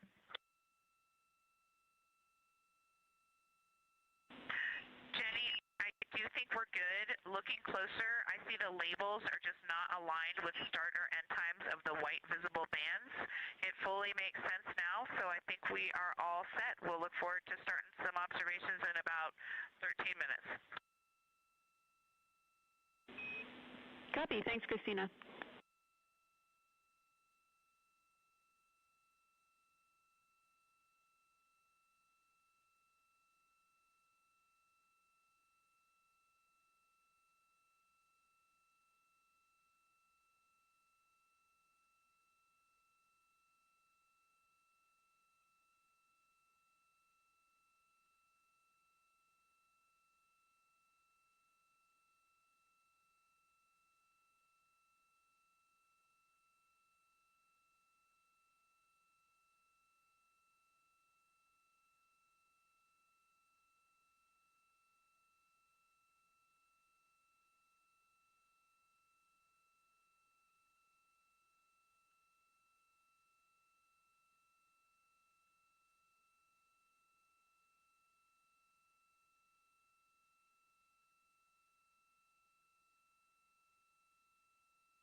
As you heard discussed, we are expecting the crew's observation time period to start in about 10 minutes.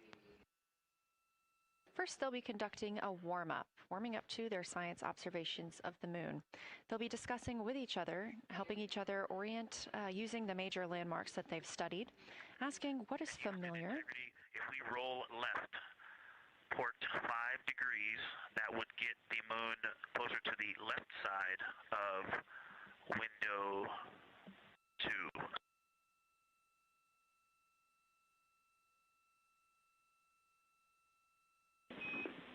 Copy, Victor. We'd like to know if it's pitch and roll or one or the other.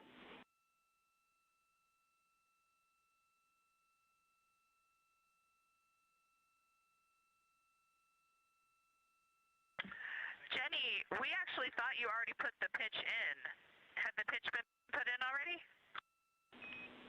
No, we need a little while longer to talk about it.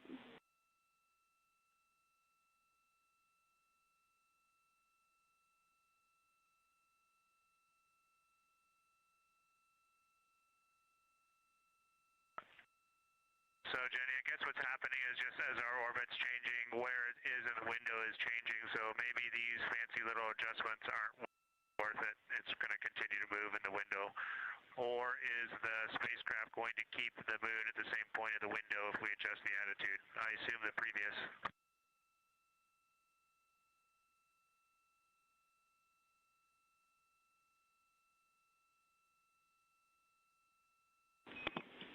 Right now, we are pointing the center of the window to the center of the moon with 2 degrees of deadband.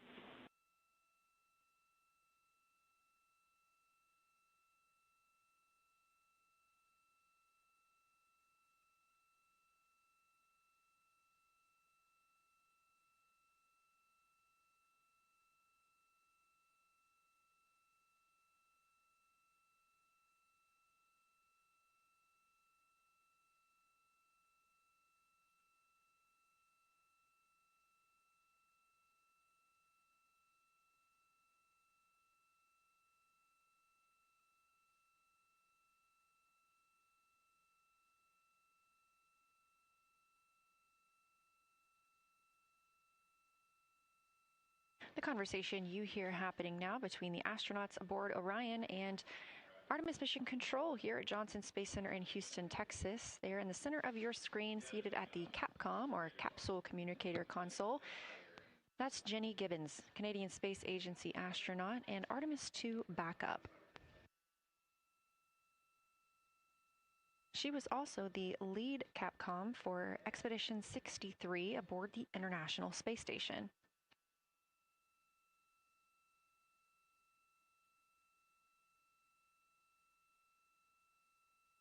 The crew is requesting some attitude changes to the spacecraft to allow them to better image the moon, our priority for today. Of course, those have to be discussed on the ground before they are put into work aboard the spacecraft, so the team is taking some time to do so.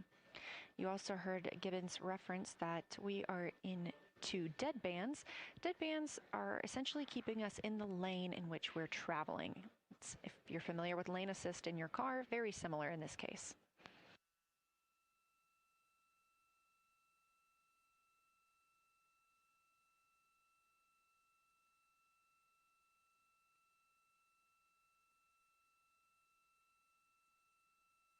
We are now 10,870 miles away from the moon, traveling 1,066 miles per hour and 249,390 miles away from Earth.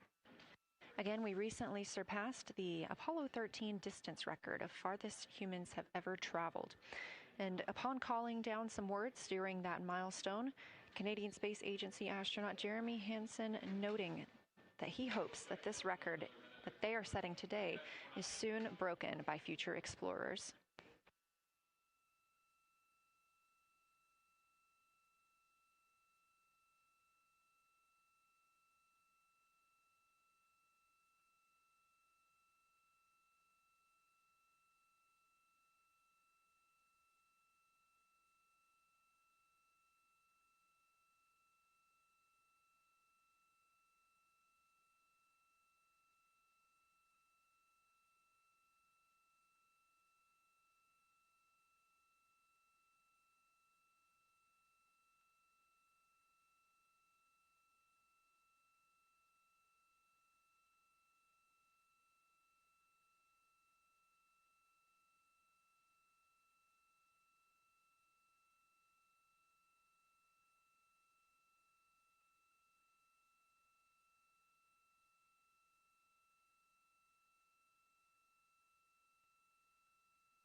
This is Artemis Mission Control. We are standing by for the beginning of lunar flyby.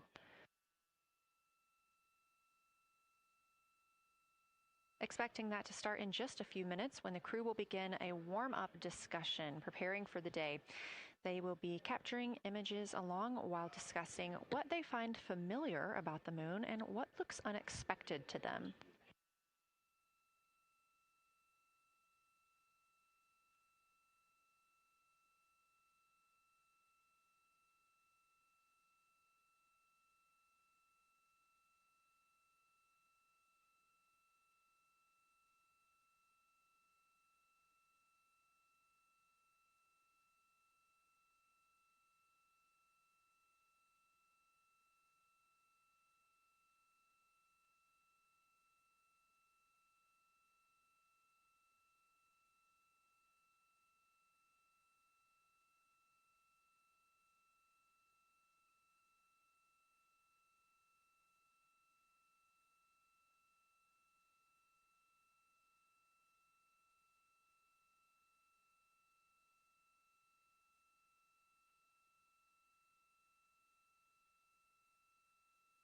Again, just minutes away from the official start of lunar flyby, or when it is timelined for the crew.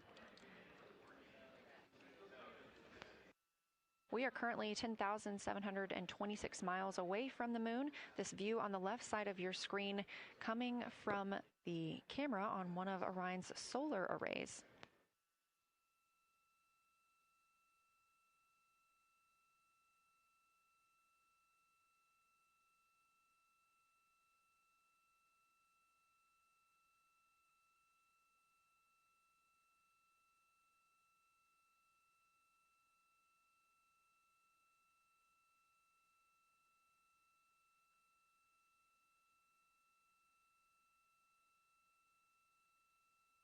Other conversation points while the crew are getting ready for their flyby today.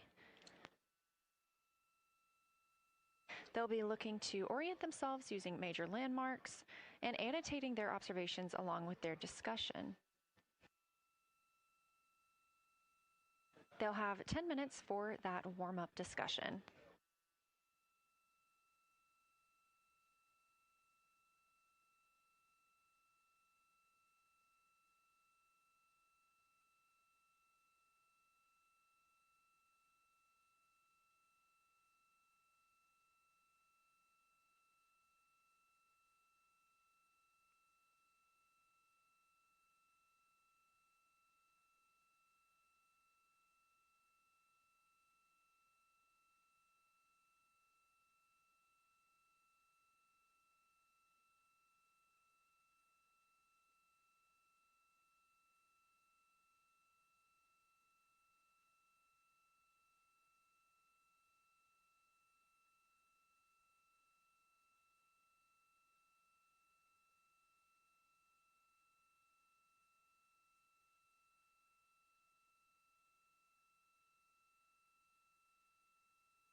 Houston integrity. We have two folks at the window deep in discussion talking about all of the awesome features that they're seeing. We just had a huge moment realizing that Hertzsprung is about the same size as our incredible Oriental. We're really excited about this target that's kind of new to us. We're orienting on things like how we talk about albedo, finding some of the prevalent things that we're used to from all of our training, and just overall taking in this view. We also are noticing that the moon is still getting noticeably bigger as we go, even when you're watching it continuously. It's great to see these two guys get warmed up. We love the report, Christina, thanks. And you nailed it on why we added Hertzsprung. As you'll see in the prompts, we're looking for comparisons to the comparatively much older Hertzsprung compared to the younger Oriental. Great words.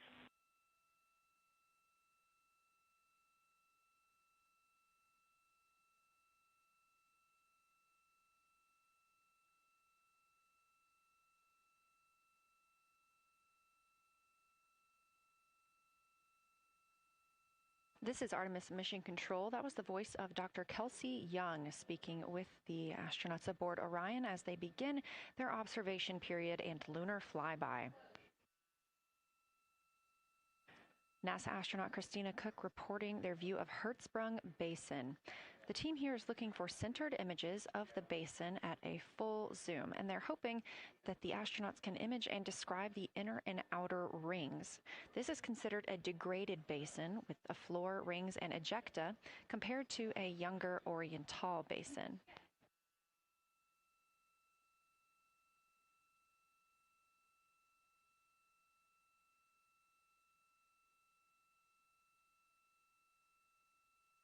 We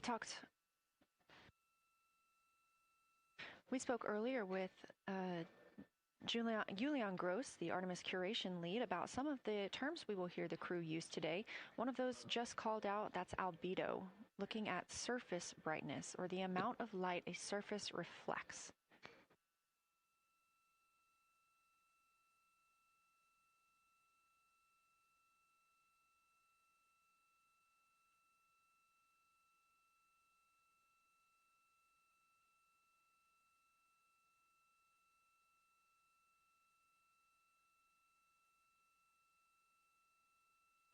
A few more terms that we hope to hear today during the crew's sit reps or situation reports include embaying. This refers to one feature that surrounds another. That usually is a higher relief feature. Houston Integrity, one report from the crew at the windows. We can actually see the moon and Earth at the same time right now. It's interesting because the Earth looks way brighter, so the Earth itself seems to have a much higher albedo than the moon. We think this is independent of our eyes focusing because, of course, the Earth is much smaller than the moon in our view, so you could think that your eyes focus for the darker sky, and that it means that it only has apparent brightness more than the moon, but since we're seeing both in the same view, we do think that this can be inferred as the Earth as a whole has a higher albedo.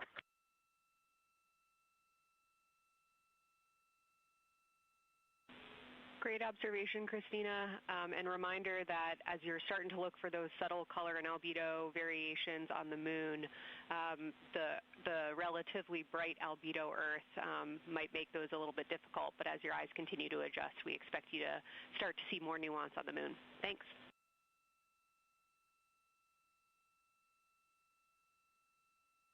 Great call. Thanks for the reminder.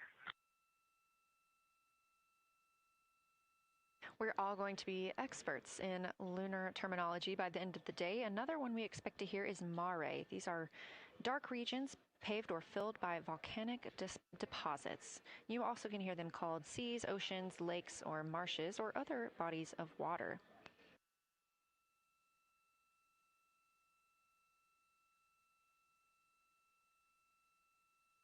Again, we are live in Artemis Mission Control, but on the right side of your screen, that is the Science Evaluation Room, team members who have been preparing for this day for years.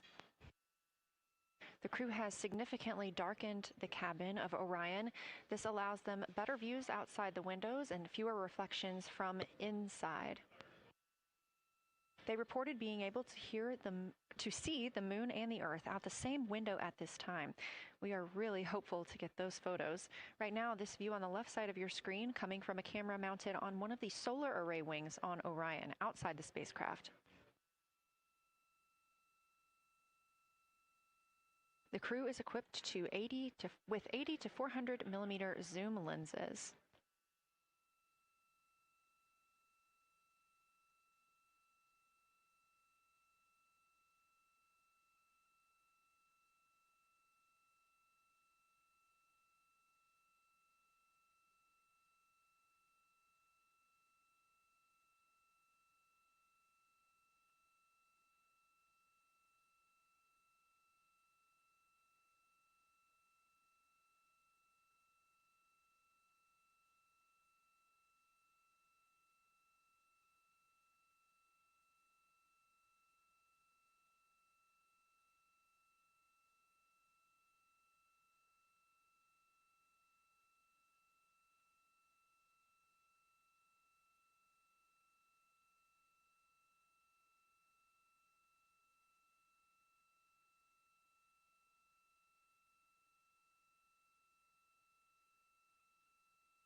The team continues their warm-up discussion. I should say the crew members aboard Orion continue their warm-up discussion.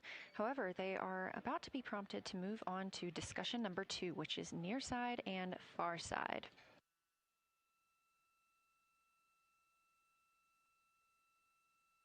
some of the things that they are looking to capture, the ground has prompted them to photograph anything that stands out to them and to compare the near side versus the far side mare in color, albedo, topography, and texture. They also want the crew to compare the appearance of rayed craters in the near side mare versus in the far side highlands.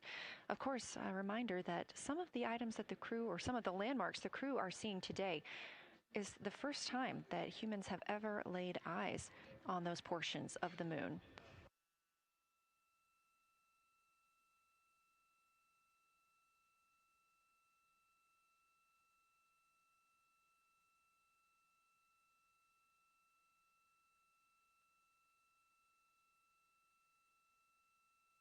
In the targeting package, there are a few reminders of the crew.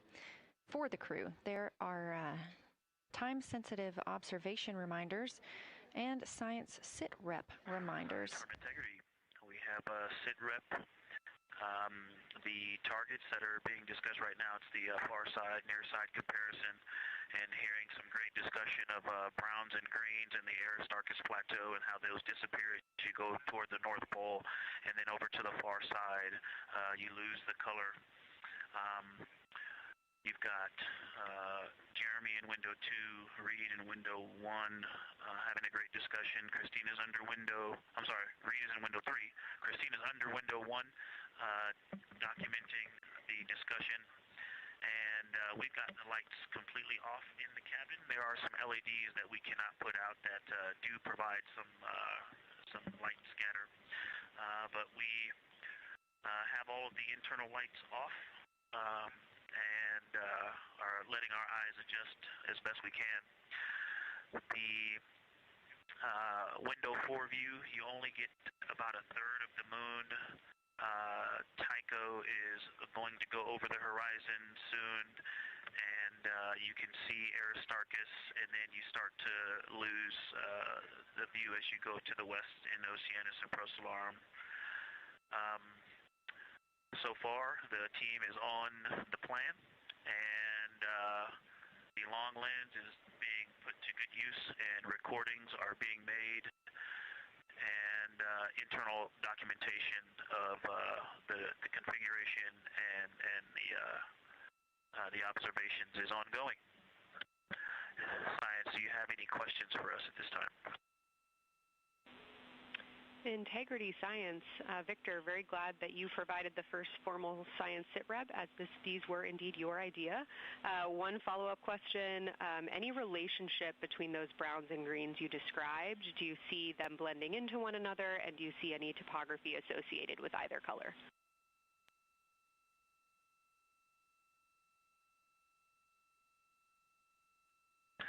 I don't want to bother the window team. I just heard that, overheard that, and so I'm sorry I don't have that detail yet. I will eavesdrop and see if I can pick that up. I will try to answer that at some point. I also heard a comparison of the albedo in Aristarchus, that crater, the very high albedo spot you can see on the near side. There is a feature called, I believe, Burgess alpha that is equally or maybe higher albedo.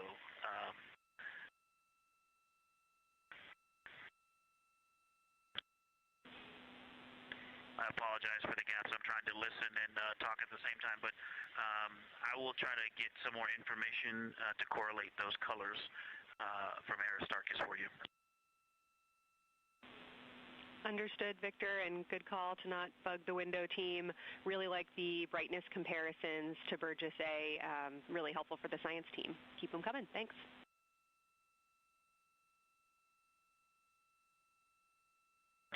I also heard a discussion about the albedo of Grimaldi being a 10, and how many of us, when we were a little further away, saw that as the darkest albedo, and that the bigger mare off to the west, sorry, to the east was still dark, but maybe a 7-8. We still think that, but you are seeing color variation, albedo variation inside of Grimaldi as well, and that even on the west side, there's still a very dark part of it. but it is still the darkest. It is just not as uniform as it looked when we were farther away. We're starting to differentiate the striations of albedo inside of Grimaldi. Copy all, Victor, and you read our mind. Superlatives like darkest, biggest are really, really helpful for us, so keep those coming.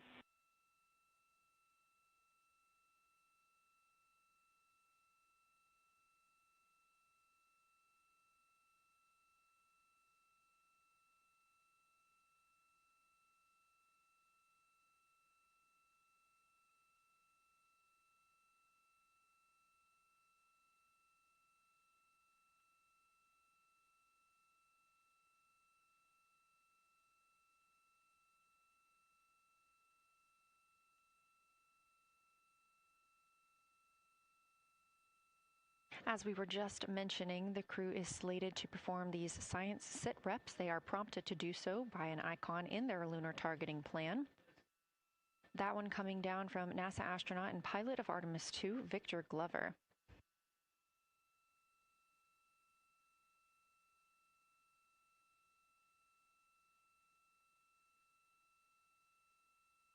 As we discussed, the Capcom is usually the only person in the room speaking with the crew, the capsule communicator. However, today, the science officer, Dr. Kelsey Young, she is the Artemis Science Flight Operations Lead, is speaking with the crew during the flyby to ask any questions that the team may have.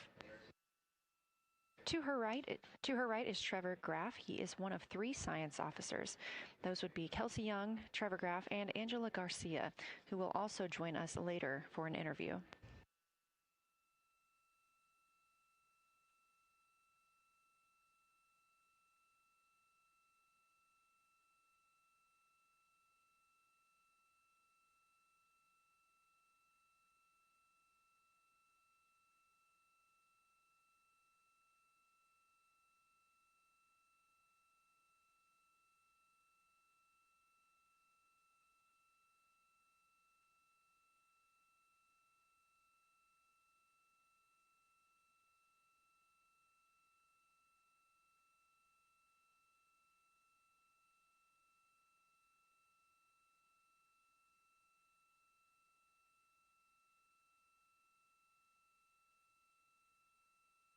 Houston integrity science integrity was able to get a view out of window 1, which is a beautiful view. I can see the entire moon that they're looking at.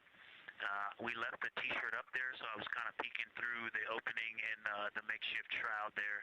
And once I was able to get 2 eyes on it, what jumped out at me was Vavilov. It's just peeking out of the Terminator. It's clear of the Terminator now, but it just really jumps out because it's still got the low light, the low sun angle. And so where the, Vavilov has that impact over the top of another crater, where the 2 craters intersect on the eastern edge. So on the side closest to Orion, where the 2 crater rings intersect, the shadow there is the highest peak in the interior of Vavilov, and so you can see that terrain is, there's some real variation in the terrain there, that there's a nice peak where those peaks intersect, where those rings intersect, and we'll get a picture of that. Love the description, Victor, especially the comparison and relationships you just described about topography. And if it's easier for your observations, do feel free to remove the t-shirt shroud from window 1.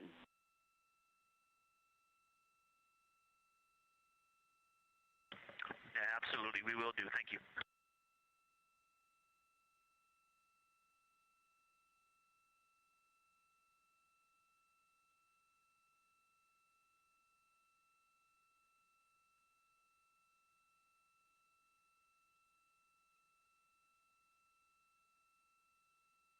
Those calls coming from NASA astronaut Victor Glover. As we discussed, the crew is working in pairs at the windows.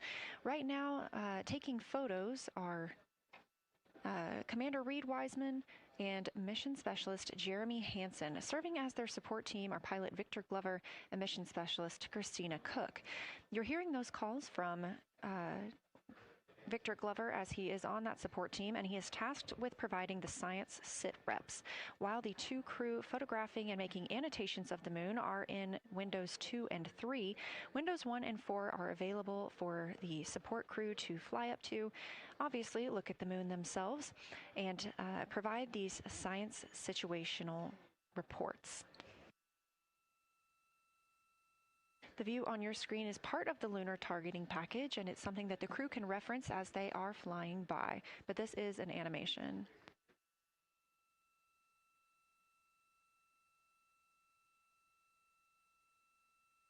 You also heard Glover mention Oriental. Oriental is a major feature that the team is interested in today, and it's known as the Grand Canyon of the Moon.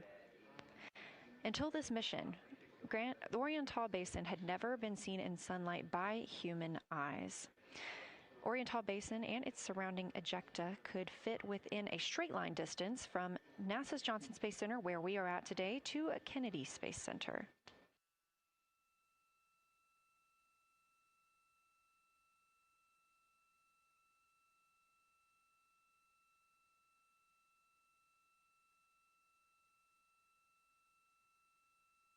This a live view in Artemis Mission Control in Houston, Texas, where the teams are monitoring all systems, not just for today's flyby, but on the spacecraft themselves.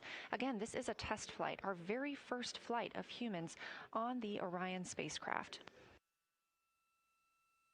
This team has been This team has been monitoring the entire time of the mission, as well as we have been live the entirety of the mission, and we will be continuing to do so all the way through splashdown and crew recovery from the Pacific.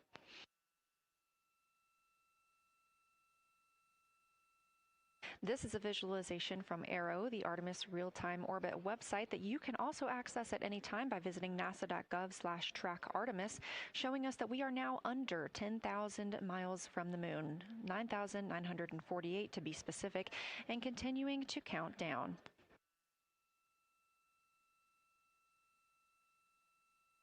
Again, our closest approach to the moon today should come about 6:02 p.m. Central, 7:02 p.m. Eastern. However, we will be out of contact with the crew at this time as they begin transiting behind the moon. At that time of closest approach, the distance from Orion to the lunar surface will be about 4,070 miles. Of course, these are estimates at this time, and we'll be sure to provide you with the official numbers once that closest approach has been reached.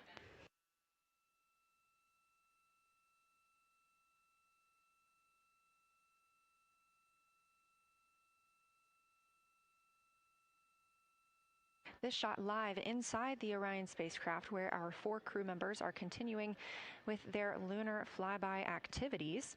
They have just begun those activities really about 20 minutes ago, so we've got several hours of moon view opportunities. This is still a live view inside that capsule. However, you can see just how dark they have turned down the lights. Actually, they've turned them all the way off.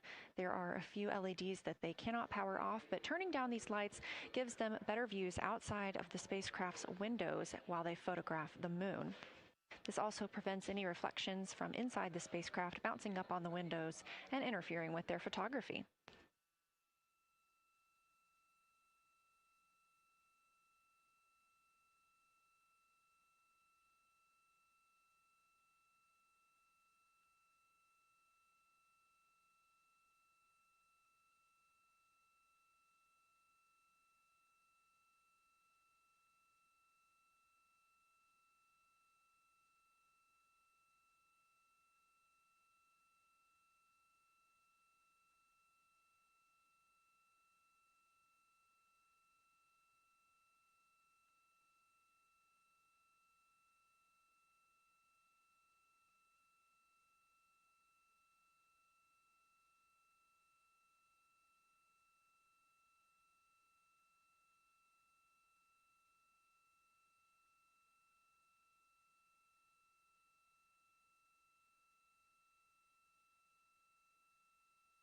As we were previously discussing, the crew members are serving on teams, the first team being Commander Reed Wiseman and Mission Specialist Jeremy Hansen at the windows photographing what they see. We heard reports earlier that they could see both the moon and the Earth in the same view, and we are looking forward to seeing the moon and the Earth in the same view as well.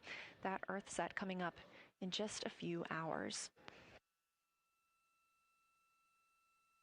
While Wiseman and Hansen are at the windows photographing, Glover and Cook are serving as support crew. They are able to assist with cameras. They are also providing those situation reports, letting us know how the team is working inside the spacecraft, what they're seeing, and how they're feeling about it. Those first blocks of teams will last about an hour, and the crew members are approaching the halfway point into their first observation block. A reminder, we have 5 of those blocks today. So they're approaching this halfway point during which the crew at the window will switch roles. One will begin taking pictures, and the other will be making annotations on their PCD, that's portable computing device.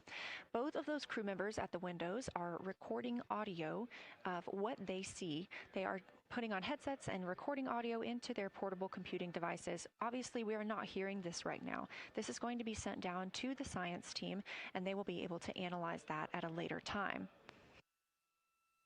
What we are hearing, though, and will continue to hear, are those science sit reps a few times every block. Once this block is complete, about 40 minutes from now, we will have the teams switch. That means pilot Victor Glover and science integrity, looking out of window 1. I think I may have misreported earlier saying that it was Tycho going over the horizon. That was Copernicus I was referring to. Apologies. It was Copernicus is what is farthest bounding to the east, and that is now like on the horizon or just past it. And Korolev is now a few degrees from going over the horizon. And then, next it'll be Aristarchus Plateau. And so on the west, we are getting a much better view of the Terminator. It looks like we have about 80% illumination of the moon. And Vavilov and 1 Vavilov diameter to the west is where the Terminator is right now. And so other features are starting to peek out there. The center of the illuminated part of the moon is to the lower part is Oriental, and just around Oriental, a lot of light structure is starting to show up. A lot of high albedo, similar to the feature I cannot remember, Burgess Alpha and Aristarchus type high albedo in the ring. So when you look at the interior ring and the external ring, it's almost as if the edges are starting to dry up and turn white. If it was something that was wet and got dry, the edges would be the part to dry first. You just kind of outline all the topography in the interior of that wall is like it was dusted with chalk or is starting to dry, or maybe dusted with snow. If this was the Earth, I would say there was snow dumped on some of the ridges on the interior of the rings of Oriental. Also, an interesting part of the discussion that I heard between Reed and Jeremy is that from Glushko to Grimaldi, there are 2 dark features there that look like commas, but in the wrong direction. But there's also a lot of interestingness, just a lot of geometry and squiggles and dots and lines that are starting to stand out as more small features come into view. And there also is a lot of variation in albedo. In some of those, the 2 dark features, for example, have on the southern edge of the larger one, the one that's further to the south, there's a very dark, the 1 albedo, like the southern and western part of Grimaldi. And the one to the north, closer to Glushko, is also that same dark albedo. And then around them, there are some very high albedo spots just to the north of the southern one, and just to the west of the smaller one to the north. Very high albedo, almost approaching the 10, a 9 or a 10, like Aristarchus. and lots of little bright spots are just starting to pop up on in this view. To the north, as you look up at the North Pole, there is a very distinct crater with a lot of very defined central peak that is also 3 in albedo, and all of that area past it, going to the horizon, gets lighter and lighter, and is very, very high albedo. And I will go look and find the name of that feature if I can look that up. And then to the south, really getting some interesting geography and topography in the South Pole Aitken Basin. And the view of the South Pole is quite amazing. We've got some Terminator there, as well as the limb view, and there is a very distinct crater right at the South Pole. And I'm going to go look up, I don't believe that is Aiken, but I'm going to go look up the name of that one because it's also giving a lot of good topography due to the shadows that I'm seeing. But that's, I was trying to bound the view that I'm seeing for it and got distracted by all of these interesting albedo variations that are popping up in the interior. But that's the view that we see just a Vavilov diameter to the west beyond is where the Terminator is. Just beyond, I think Copernicus is the easternmost feature that we can see. A very nice ringed, very nice structure crater to the north with a great high albedo central uplift to the north, and the south is dotted by a very characteristic crater with a lot of terrain, shadow features, and I will go try to find some landmarks to put names with those. Any questions for the observation team? Integrity Science, love the descriptions. You're definitely looking odd up there. Appreciate seeing the training being implemented. Especially interested in your descriptions of the dark patches. You compared the comma-looking features to the albedo you see in Grimaldi and noticed that you're starting to see those color differences popping out. Any observations you want to make, especially when you get on, the PCD in a little bit, would really help us tease out the differences in those dark mare deposits. Great description, Victor. Keep them coming.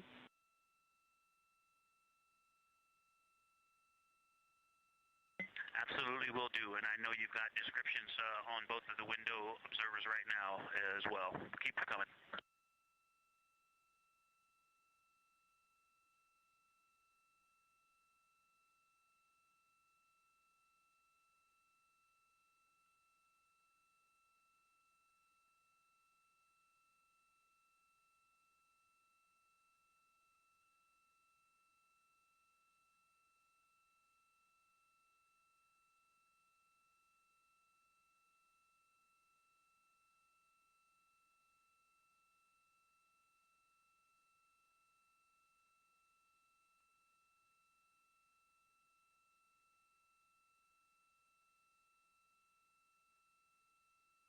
Great evidence of how well trained this crew is by the science team.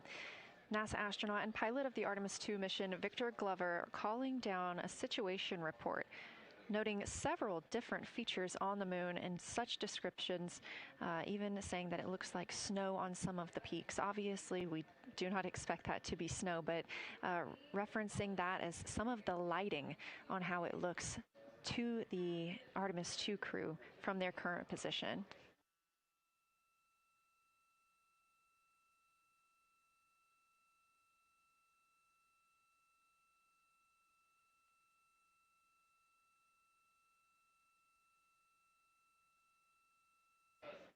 The team is slated to be switching their positions at the windows now. Both Reed Wiseman and Jeremy Hansen have been at windows 2 and 3, one taking photos, one making observations and annotations on their portable computing device. At this time, we also anticipate that they are looking at a crater duo. One of those is Glushko, and the other is Ohm. The team is looking to know the extent of Glushko's ray system and how its rays differ in the mare versus the highlands.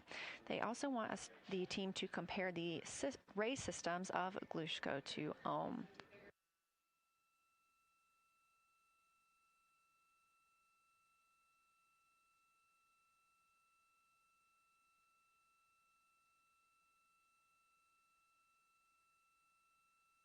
Ohm is considered a young crater. And if you've ever seen a photo of the Richat structure, it's also known as the Eye of the Sahara. It's 40 kilometers in diameter, and that could fit within Ohm's interior.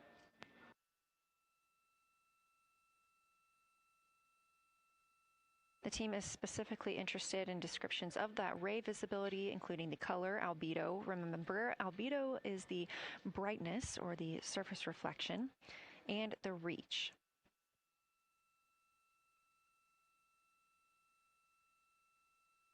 Again, I am using the same lunar targeting package that the crew is referencing on board right now. This helps keep them on time as well as prompt them for when they need to make a call down to the science team and report what they're saying. It also gives them reminders of when they need to swap positions at the windows.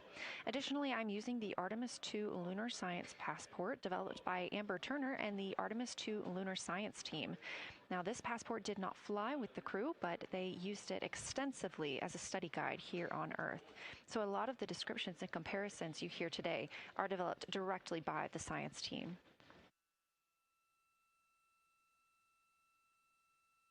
We are now 4 days, 20 hours, and 43 minutes. Science, integrity, that crater to the north, that is, it's like we've got one in the north that looks like just a textbook crater, and one on the South Pole as well.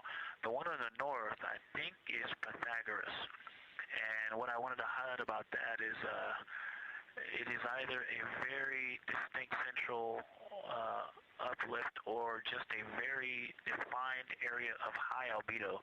If a majority of the crater, especially the floor of the crater, is, say, an albedo of 5, this center, and only a tenth of the diameter of Pythagoras is an albedo of 2, maybe 3, but it is very bright and it stands out.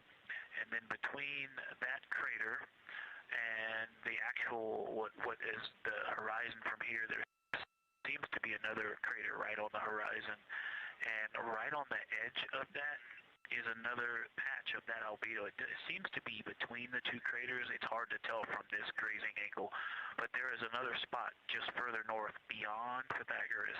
Between the two, I can draw a picture of this one and show you where that very high albedo, again another 2 albedo surrounded by 5 and most of the area bounding it.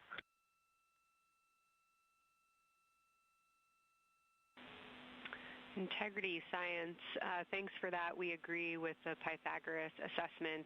And as a follow-up to your previous report, the SIR had questions about topography comparisons between the North Pole and the South Pole of the Moon, if you're willing to provide words on that.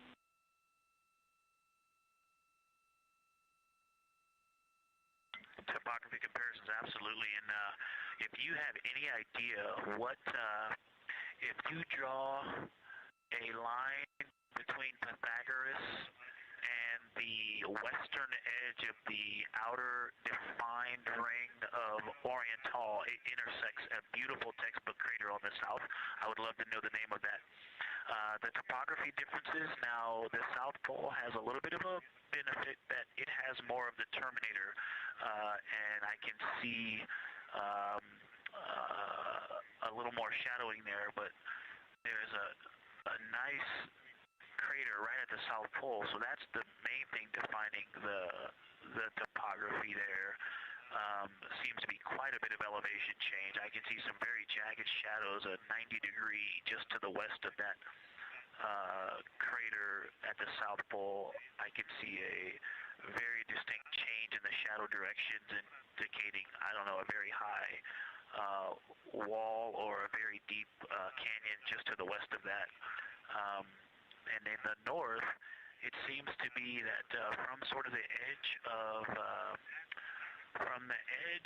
the mare that's dark, which is maybe 1 Pythagoras diameter south, if you draw a ring about that, maybe the top 7 degrees of the moon, and just draw a ring around that, the near side is an albedo of 5 and looks quite smooth from here. And then along the same edge of the mare, the edge of the mare that kind of Grimaldi's just outside of, Glushko is just outside of, Carroll Crater is just outside of, and you start to see the stark differences between the darker 7/8 and the 5s and 6s, the 4s and 5s. If you follow that line up to the north, that line is also where the change in topography happens at the North Pole. The line defining the light and dark on the edge of the mare that you can see from Earth. Draw that line, roughly the midpoint of all that, straight to the North Pole. And on the side facing the Earth, you see smoother topography and dotted by Pythagoras and its next door neighbor crater. And then on the far side, you see a lot more cratering and a lot more topography. And again, the far side has the benefit of a little terminator there, but I am seeing a variation in the topography. It seems to be more jagged and a more challenging place to find a place to land and to even traverse in the south, all around the South Pole.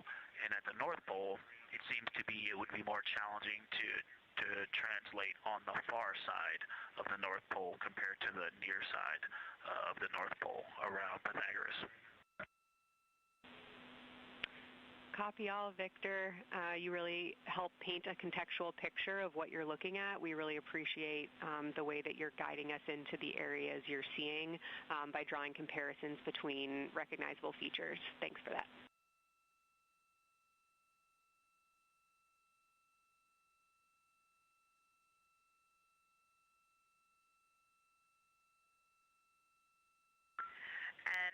Kelsey, another little science sit-rep moment, something I just heard from the window team is the more I look at the moon, the browner and browner it looks. I thought that was an interesting observation.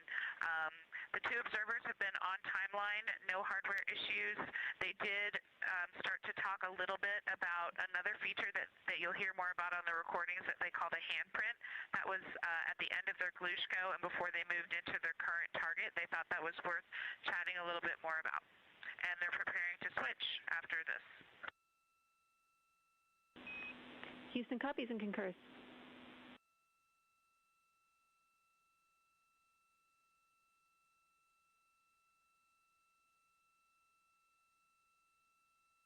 Hey, Houston and science, integrity, another just observation from the human.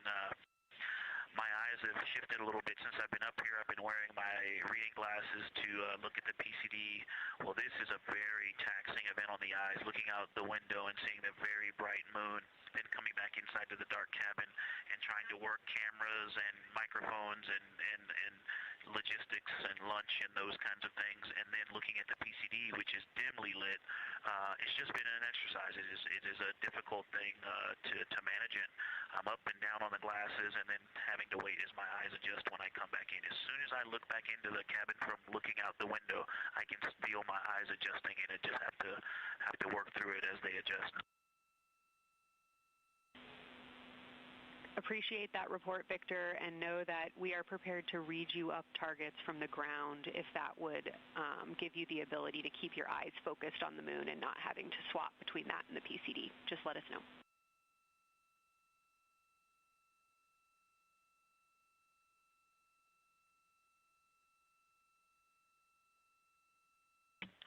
Yeah, we appreciate that, science, and we will also do that for the window teams, and we'll back each other up that way as well. But we appreciate that. We may take you up on that. Thanks.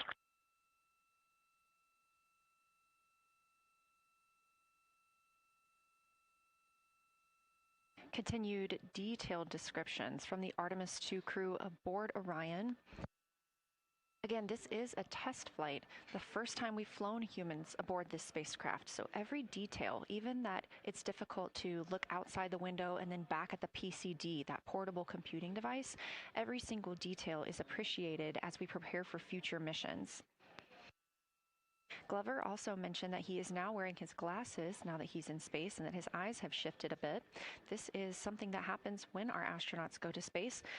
There is a fluid shift from the lower half of your body up into your head, and that can cause changes in your eyes. It's something that we have seen over time for some crew members, especially now that we have been living and working on the International Space Station for over 25 years.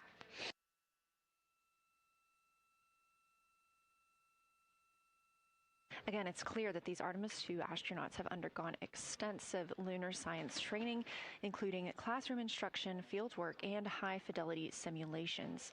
Training expeditions even took place in analog environments like the Icelandic Highlands and the Kemasasin impact crater in Labrador, where crews practiced identifying and describing geologic features under varying conditions.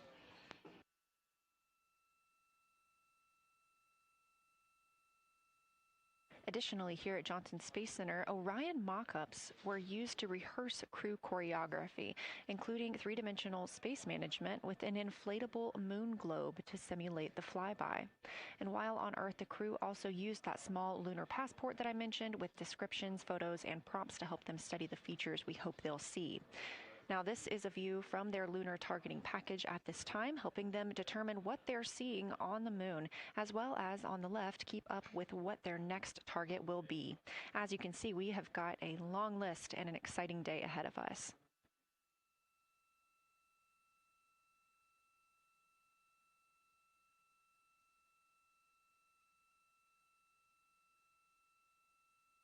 It's now been 4 days, 20 hours, and 53 minutes since Orion launched atop the Space Launch System rocket from Kennedy Space Center in Florida with our 4 crew members aboard.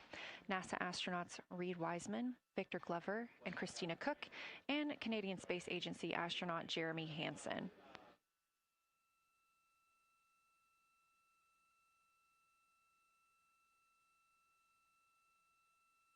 The Artemis II crew passed a major milestone today when they passed the Apollo 13 distance record at 12:57 p.m. Central, 1:57 p.m. Eastern. That Apollo 13 distance record was 248,655 statute miles from Earth. And Houston, another observation, whole moon. When you look at the moon, something I've never seen in photographs before but is very apparent, all the really bright new craters. Some of them are super tiny. Most of them are pretty small. There's a couple that really stand out, obviously. And what it really looks like is like a lampshade with tiny pinprick holes and the light shining through. They are so bright compared to the rest of the moon. We copy, Christina. Thank you. Looks like you guys might be doing it, but remind you to swap positions at the window and take your SD cards with you. We're loving everything that you're calling down, so keep it up.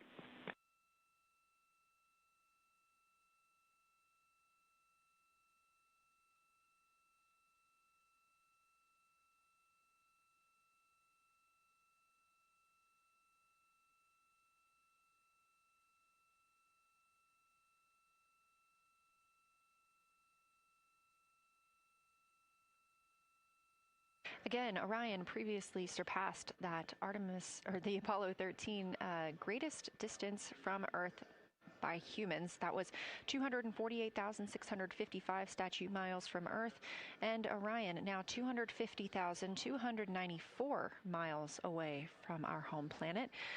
The spacecraft is 9,033 miles away from the moon and growing ever closer. At its closest approach, it'll be about 4,070 miles away, and we will make sure we confirm what that distance ends up being. This is an approximation and an estimate ahead of that moment. We're anticipating them to make that closest approach at 6:02 p.m. Central, 7:02 Eastern, when they are in a loss of signal, transiting behind the moon. They will be the first humans in over 50 years to fly behind the moon and lose contact with Earth. We will regain that contact about 40 minutes later as they reconnect to the deep space network, emerging from behind the moon, and we will look forward to seeing an Earthrise.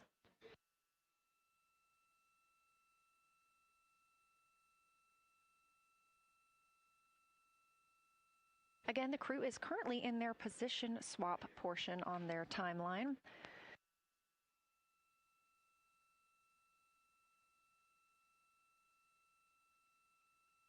This allows crew members the opportunity and the experience of all roles necessary during today's flyby. Right now, those two crew members at the window have swap positions.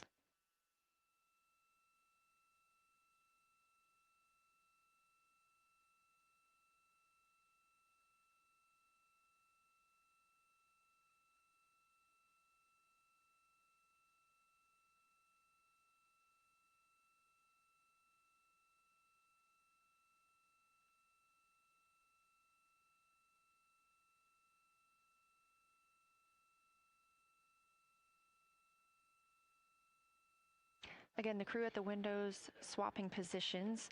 Right now, that crew is Commander Reed Wiseman and Mission Specialist Jeremy Hansen, while Victor Glover and Christina Cook serve as their support flyby crew members. That's why you are hearing Victor and Christina during those science situation reports. Those voices will change in about 30 minutes when they take a turn taking photos and making annotations while at the window.